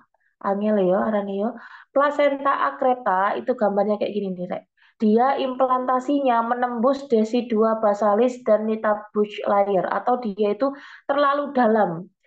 Plasentanya itu melakukan perlekatan. Kemudian plasenta inkreta itu sampai menembus miometrium, menembus dinding uterusnya. Kemudian plasenta prekereta itu bila fili chorialis sampai menembus perimetrium. Jadi udah sampai ke atasnya sini. Ini gambarnya nih ya. Ini yang akreta, ini inkreta, sama yang ini perkreta, perkreta. Jadi ini tuh dia itu ibaratnya akar gitu, dia tuh sampai jauh ya nembus akarnya itu. Makanya ini susah untuk dilepas dengan pertolongan aktif skala 3. Nah, faktor predisposisi terjadinya plasenta akreta adalah adanya plasenta previa, kemudian bekas seksio sesaria, pernah kuret berulang ataupun hamil berkali-kali atau multivaritas. Bila sebagian kecil dari plasenta dari ini masih tertinggal dalam uterus, disebut res plasenta dan dapat menimbulkan perdarahan postpartum primer atau sekunder. Jadi kalau ini semisal kamu paksa untuk melahirkan, dengan normal, terus masih ada yang tertinggal plasentanya, ini bisa mengakibatkan terjadi perdarahan primer maupun sekunder. Tadi yang primer itu 24 jam, kalau yang sekunder itu lebih dari 24 jam ya. Nah, untuk tata laksananya ini. Untuk tata laksananya itu ada langkah hemostasis untuk tata laksana perdarahan postpartum. Hanya itu minta pertolongan ke teman-teman yang lainnya ya, jangan sendiri. Kemudian A itu kita lakukan kita ganti cairan yang hilang dengan pemasangan IV line ya. Kita pasang IV line dengan ukuran yang besar 18G, infus kristaloid ya, pakai NaCl atau ringan laktat. Kalau memang dibutuhkan transfusi, dilakukan transfusi. Jadi fokus untuk penggantian cairan. Kemudian kita cari penyebabnya apa, etiologi dari perdarahan postpartumnya apa tadi. Bisa atonia uteri, bisa robekan jalan lahir, bisa retensio plasenta, tadi banyak ya. Kemudian kita lakukan massa seuterus untuk meningkatkan kontraksi uterusnya ya. Kemudian di O, kita lakukan preparat uterotonik dan misoprostol. Apa sih Kak preparat uterotonik ini? Kita berikan obat-obatan. Nah, obat-obatannya tuh ada oksitosin, metil ergometrin, sama misoprostol. Oksitosin, dosisnya berapa Kak? Oksitosin itu dosisnya 10 sampai 20 unit dalam 500 mili NaCl atau 10 unit IM. Ini nanti tak cantumkan ya, aku di PPT lupa nggak tak tulis. Kemudian kalau metil ergometrin itu dosisnya 0,2 mg diberikan IM setiap 2 sampai 4 jam, tapi ada maksimal pemberiannya. Maksimal pemberiannya hanya 5 kali saja. Dan ini harus diinjeksi perlahan-lahan, nggak boleh langsung gitu, nggak boleh, harus pelan-pelan. Di jurnal itu disebutkan pemberiannya itu selama 60 detik atau kisaran 1 menitan untuk pemberian obat metil ergometrin yang IM tadi. Kemudian diberikan juga misoprostol. Kalau misoprostol ini obatnya diberikan dosisnya 600 sampai 1000 mcg, bisa kamu berikan oral, rektal ataupun vaginal ya. Itu yang untuk preparat uterotonik dan misoprostol. Kemudian yang S itu kita lakukan persiapan kamar operasi, tapi kita harus singkirkan faktor-faktor yang mengakibatkan perdarahan, apakah terdapat sisa plasenta kah, robekan jalan lahirnya sudah kamu atasi kah, kemudian bisa kamu lakukan juga kalau misal terjadi atonia uteri, bisa kamu lakukan kompresi bimanual ataupun kompresi aorta abdominal. Nanti tak tunjukkan gambarnya. Kemudian masuk ke T, itu kita lakukan tampon uterus vagina. Jadi kita masukkan tampon ke uterusnya dengan tujuan untuk mencegah atau mengurangi perdarahan yang terjadi, ataupun kondom kateter. Terus yang A, itu kita lakukan kompresi uterus, tapi itu udah masuk teknik bedah ya. Namanya tekniknya B-Lynch. Kemudian yang S sebelahnya ini ya, kita lakukan devaskularisasi sistem perdarahan pelvis. Ini bedah juga. Terus yang I-nya itu kita lakukan embolisasi uteri atau hernia uteri dengan radiologi. Sudah pakai alat-alat juga. Dan yang terakhir kita lakukan histerektomi ya.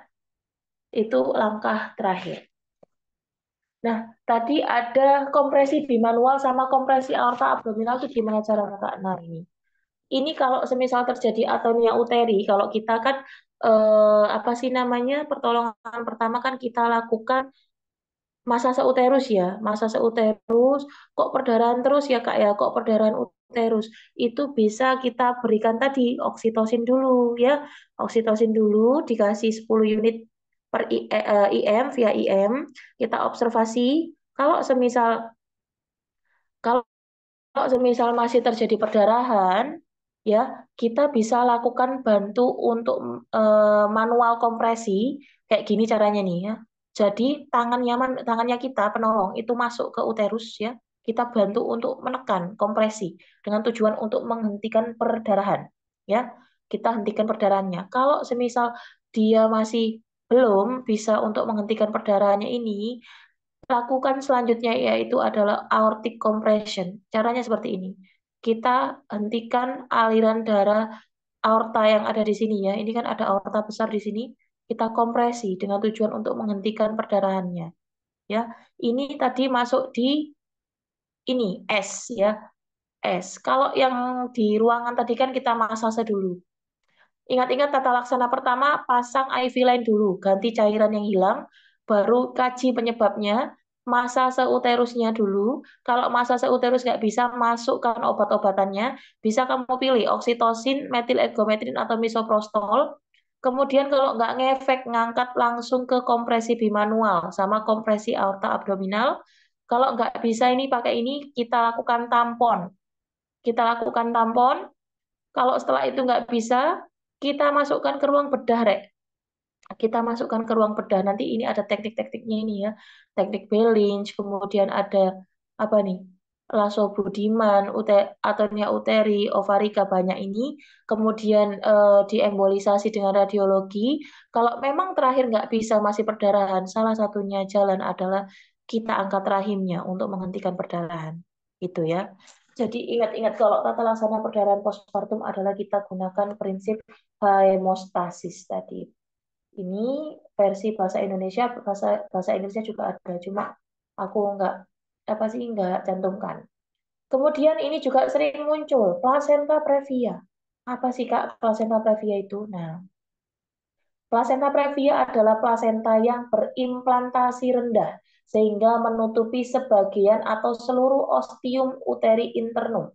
Implantasi plasenta normalnya terjadi di dinding depan, dinding belakang rahim, ataupun fundus uteri. Tapi ini dia posisinya nggak pas ya. Ininya dia itu nempelnya nggak pas. Plasenta previa ini meningkat kejadiannya pada keadaan ketika endometrium kurang baik.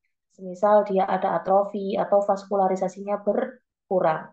Keadaan ini bisa ditemukan pada apa? Pada yang multipara, apabila yang jarak antar kehamilannya pendek, kemudian yang terjadi miom, yang kuretasi berulang, kemudian usianya lanjut, ada bekas seksio sesaria ataupun terjadi atrofi pada uterusnya. Itu terjadi placenta previa. Kemudian klasifikasinya nih, ada placenta previa totalis, dia nutup penuh. Ini haram hukumnya kamu lakukan VT. Kamu lakukan VT langsung perdarahan ngucur. Kemudian placenta previa parsial, dia cuma sebagian. Kemudian plasenta previa marginal, marginal tuh lebih minggir dari parsial. Kalau parsial tuh setengahnya nutupi, kalau marginal tuh cuma minggir tapi nggak nutupi jalannya. Kalau plasenta previa letak rendah itu harusnya dia tuh kan ada di atas ini loh, Rek. Ini ya, lihat pointerku ada di sini, biasa di belakang atau bagian depan. Ini malah di pinggir sini. Nah, marginal dia letaknya rendah mendekati di ostium interna. Kemudian ada juga yang namanya fasa previa. Fasa previa itu pembuluh darah janinnya itu. Jadi pembuluh darah janin itu yang nutupin jalan lahir itu bukan plasentanya, tapi pembuluh darah janinnya yang nutupin di ostium interna. Nah ini, salah. Nah, ini keterangannya. Plasenta previa totalis itu seluruh ostium internum tertutup oleh plasenta. Kalau yang lateral atau parsial itu cuma sebagian. Kalau letak rendah, dia itu implantasi plasentanya rendah tapi tidak sampai ke ostium. Jadi ada minggir sedikit dari jalan lahirnya. Kalau fasa previa tadi dia itu pembuluh darah janinnya yang nutupin ostium atau melintasi ostium. Ostium itu ini loh, Rek, ya. Kok nggak paham? Ostium ini jalan lahir nih ya. Atau mulut rahim lah gampangnya gitu. Gejalanya apa, Kak? Kalau pada pasien-pasien plasenta previa. Yang pertama ada perdarahan tanpa nyeri. Kemudian perdarahan berulang-ulang sebelum partus, darahnya segar, merah segar. Nah, bagian terendah anak sangat tinggi disebabkan karena plasenta terletak di bagian bawah rahim sehingga bagian terendah tidak dapat mendekati pintu atas panggul. Maksudnya gini, harusnya anak itu kan janin itu kan masuk PAP ya, masuk PAP. Tapi ini karena jalan lahirnya itu ditempati oleh plasentanya, akhirnya janinnya tuh nggak bisa seberapa masuk PAP ya, karena terganggu dari plasentanya seperti itu. Kemudian kelainan letak lebih sering timbul pada plasenta previa karena ukuran panjang rahim berkurang. Kelainan letak itu maksudnya anaknya itu posisinya nggak pas gitu ya, atau sungsang. Nah, komplikasinya ini bahayanya untuk ibu.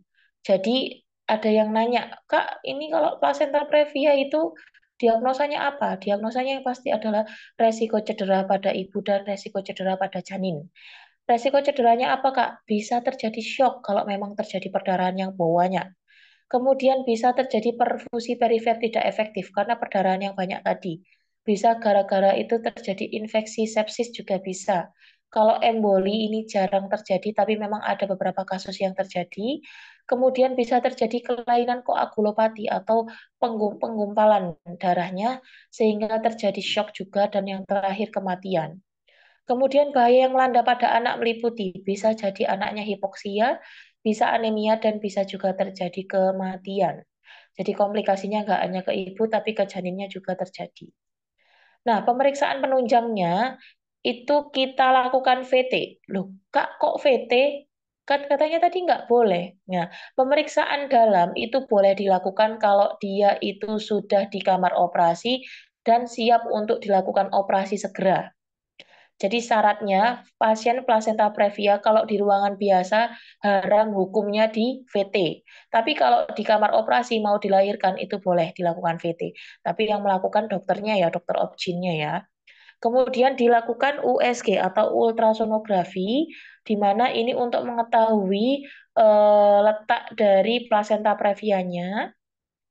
Nah ini, ketepatan diagnosis dengan USG transabdominal mencapai 95-98%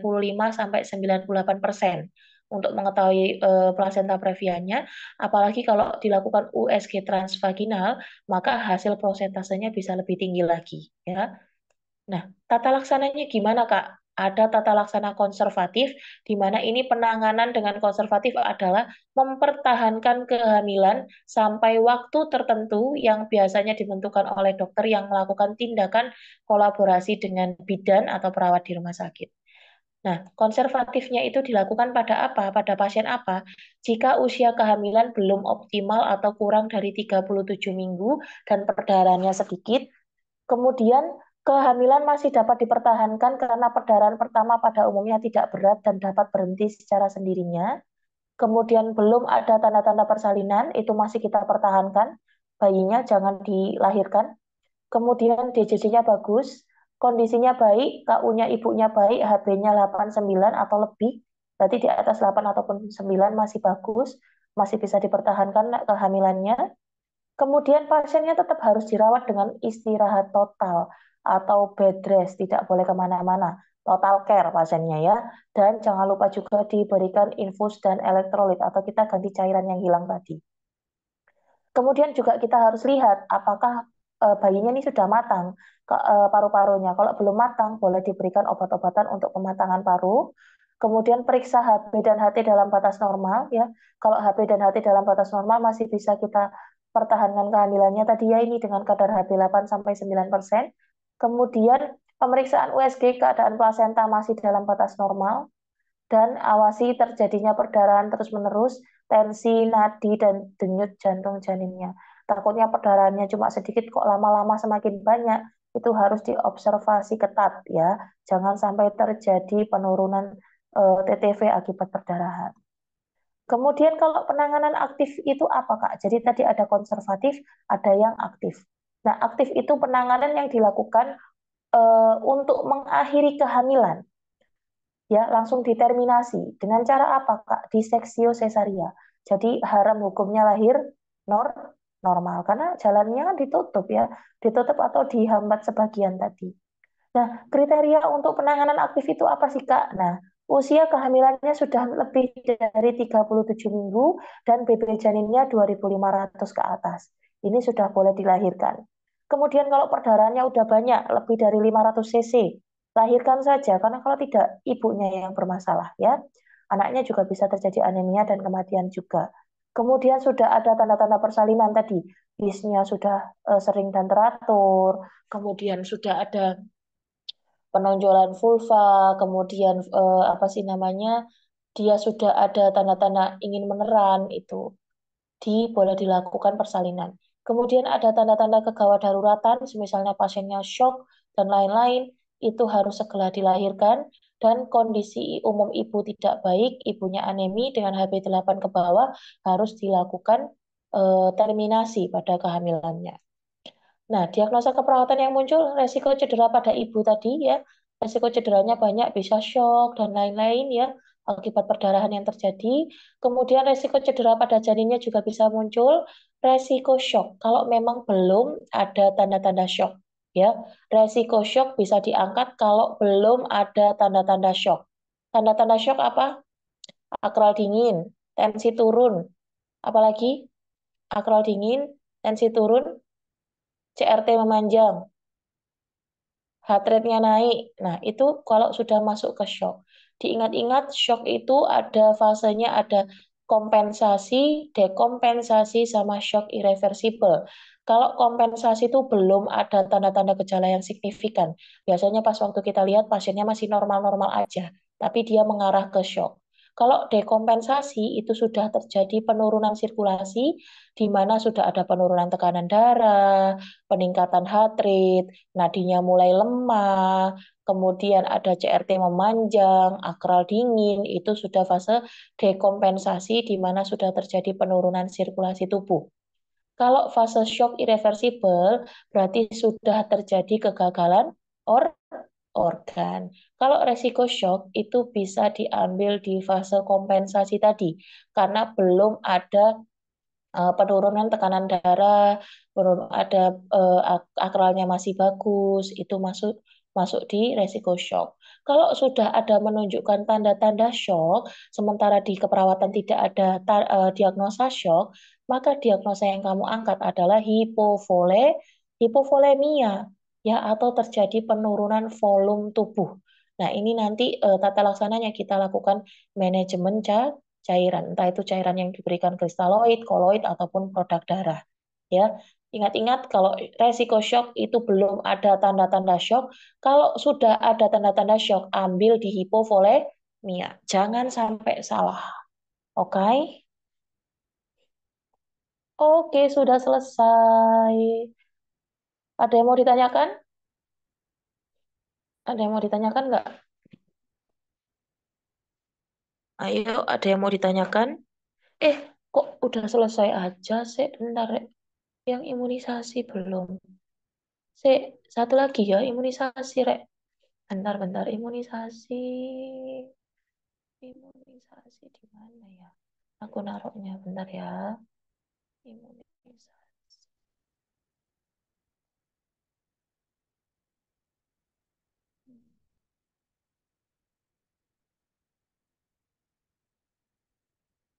Oh, kok oh ini nih. Imunisasi.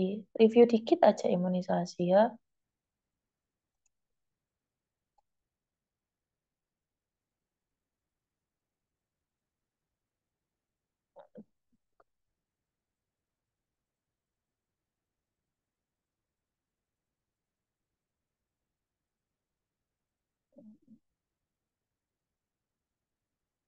Oh, nggak muncul ini. Iya, benar ya. Ini tak coba munculkan PDF. Oh, ini nih imunisasi. Oke.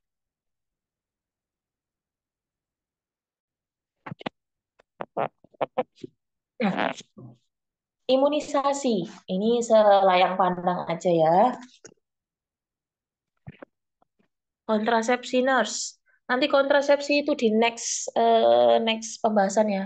Next pertemuan. Kan masih panjang ini waktunya. Nanti aku bahas terkait kontrasepsi satu persatu. Jadi nggak cukup waktunya kalau malam ini. Imunisasi adalah sebuah upaya untuk meningkatkan kekebalan seseorang secara aktif terhadap sebuah penyakit ya. Itu aja. Nah, tujuan pemberiannya menurunkan angka kesakitan, kematian dan kecacatan. Ya, bayi. Ini bayi, Kak. Kemudian jenis imunisasinya, ada imunisasi rutin, tambahan, sama khusus ya. Kita fokus ke anak-anak saja. Nah, kok nggak kelihatan ini? Si PPT-nya geser. Bentar. Nah, imunisasi buayi. Yang pertama kali kita berikan pada saat dia lahir itu biasanya kita langsung langsung kasih HB0. Setelah kita kasih vitamin K sama HB0 ya. Kemudian yang 1 bulan itu BCG sama polio 1 ya. BCG sama polio 1. Kalau 2 bulan DPT HIP HB1 ditambah polio 2. Kalau yang 3 bulan itu DPT HIP HB2 polio 3. Kalau yang berapa ini? 4 bulan ya. 4 bulan itu DPT HIP HB 3 polio 4. Jadi HB0 itu di usia 0 bulan, 1 bulannya BCG polio 1, bulan keduanya DPT HB HIP 1 polio 2, 3, 4 tinggal melanjutkan HIP 2, HIP 3, polio 3, polio 4, yang 9 bulan baru campak. Ya, ini yang sering keluar ini toh. Jadi yang lain nggak seberapa keluar. Kemudian ini yang batitana ini ada booster. Kalau yang untuk usia 18 bulan sama 24 bulan ya. 18 bulan itu biasanya diberikan DPT HB HIP sama ada campak lagi di usia 24 bulan. Setelah itu nanti ada fase apa sih imunisasi tambahan kayak kemarin tuh apa ya, PCV kalau nggak salah ya, PCV, rotavirus, itu nanti sesuai dengan program dari pemerintah. Tapi yang perlu teman-teman pahami adalah cuma di sini aja. Imunisasi dasar lengkap ini, ya, sama ini kalau memang ada yang keluar, 18 bulan itu DPT HIPAB, sama 24 bulan itu campak, ya. Oke, itu aja. Kontrasepsi next ini ya. Jadi aku di next pembicaraan itu bahas terkait manajemen laktasi, KB, ya, KB, abortus, kemudian PEB, hiperemesis gravidarum, kemudian persalinan distosia, ya. Itu yang nanti dibahas di next pertemuan, dan nanti aku kasih soal baru, Rek. Jadi aku kasih soal maternitas lagi, pembahasan kayak tadi lagi, baru review materinya tadi manajemen laktasi, KB abortus, hiperemesis gravidarum sama PEB. Ini penyuntikannya 90 derajat, Kak. Enggak, se. Kalau DPT HIP-HB iya. Kalau yang campak iya. Campak itu di ini, Rek. Campak itu pakainya sukutan. Campak itu sukutan. Kalau yang BCG itu sukutan, nek gak salah sih. Aku kok lupa ya. Nanti tak carikan ya, penyuntikannya ya. Untuk BCG itu sukutan atau intrakutan ya? Penyuntikan BCG. Ada yang tahu?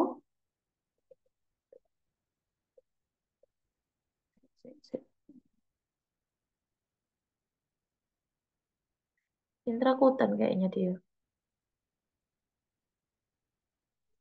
Aku lupa rek sebenarnya. BCG itu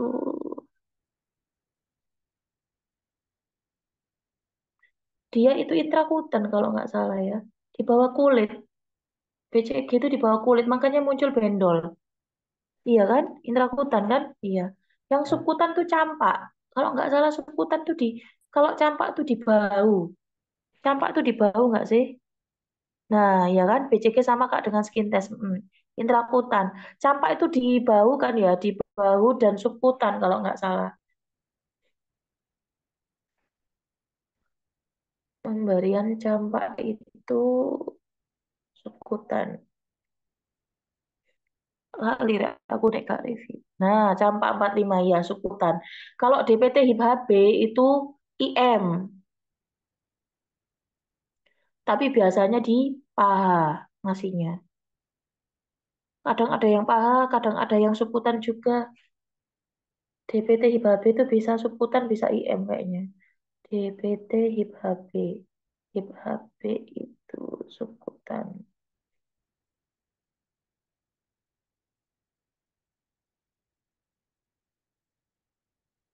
Atau IM. Nah, DPT HIP HB itu IM ya. Di paha, paha. IM ya. Kalau DPT HIP HB itu IM, kalau campak subkutan, kalau BCG intrakutan. BCG itu 10 sampai 15, campak 45, kalau DPT HIP HB itu 90, kalau polio itu tetes ya. Polio itu tetes per oral. Dah, nanti tak eh, tuliskan aja sekalian ya sudutnya ya biar nggak bingung teman-teman. Maaf belum tak masukin ke PPT. Oke, itu saja. Makasih Kak Mary, Kak Andi. Oke teman-teman, itu aja dari pembelajaran malam hari ini nih. Langsung tak share malam hari ini juga. Ada yang mau ditanyakan lagi nggak? Kalau nggak ada, kita akhiri terlebih dahulu. Kita jumpa lagi di ini hari apa? Hari Minggu. Kita jumpa lagi di hari Rabu. Mau bahas apa? Nanti aku kirim polling di grup ya. Mau bahas apa biar aku lebih prepare materinya dan tak sesuaikan dengan kisi-kisi yang ada juga. Ini materi yang aku sampaikan sudah sesuai dengan kisi-kisi nurse dan D3 ya teman-teman ya. Makanya tadi aku bilang masih ada hutang beberapa poin. Nah, poin yang aku sebutkan tadi itu memang belum kucantumkan di sini dan itu sesuai dengan kisi-kisi ya. Nanti kita bahas.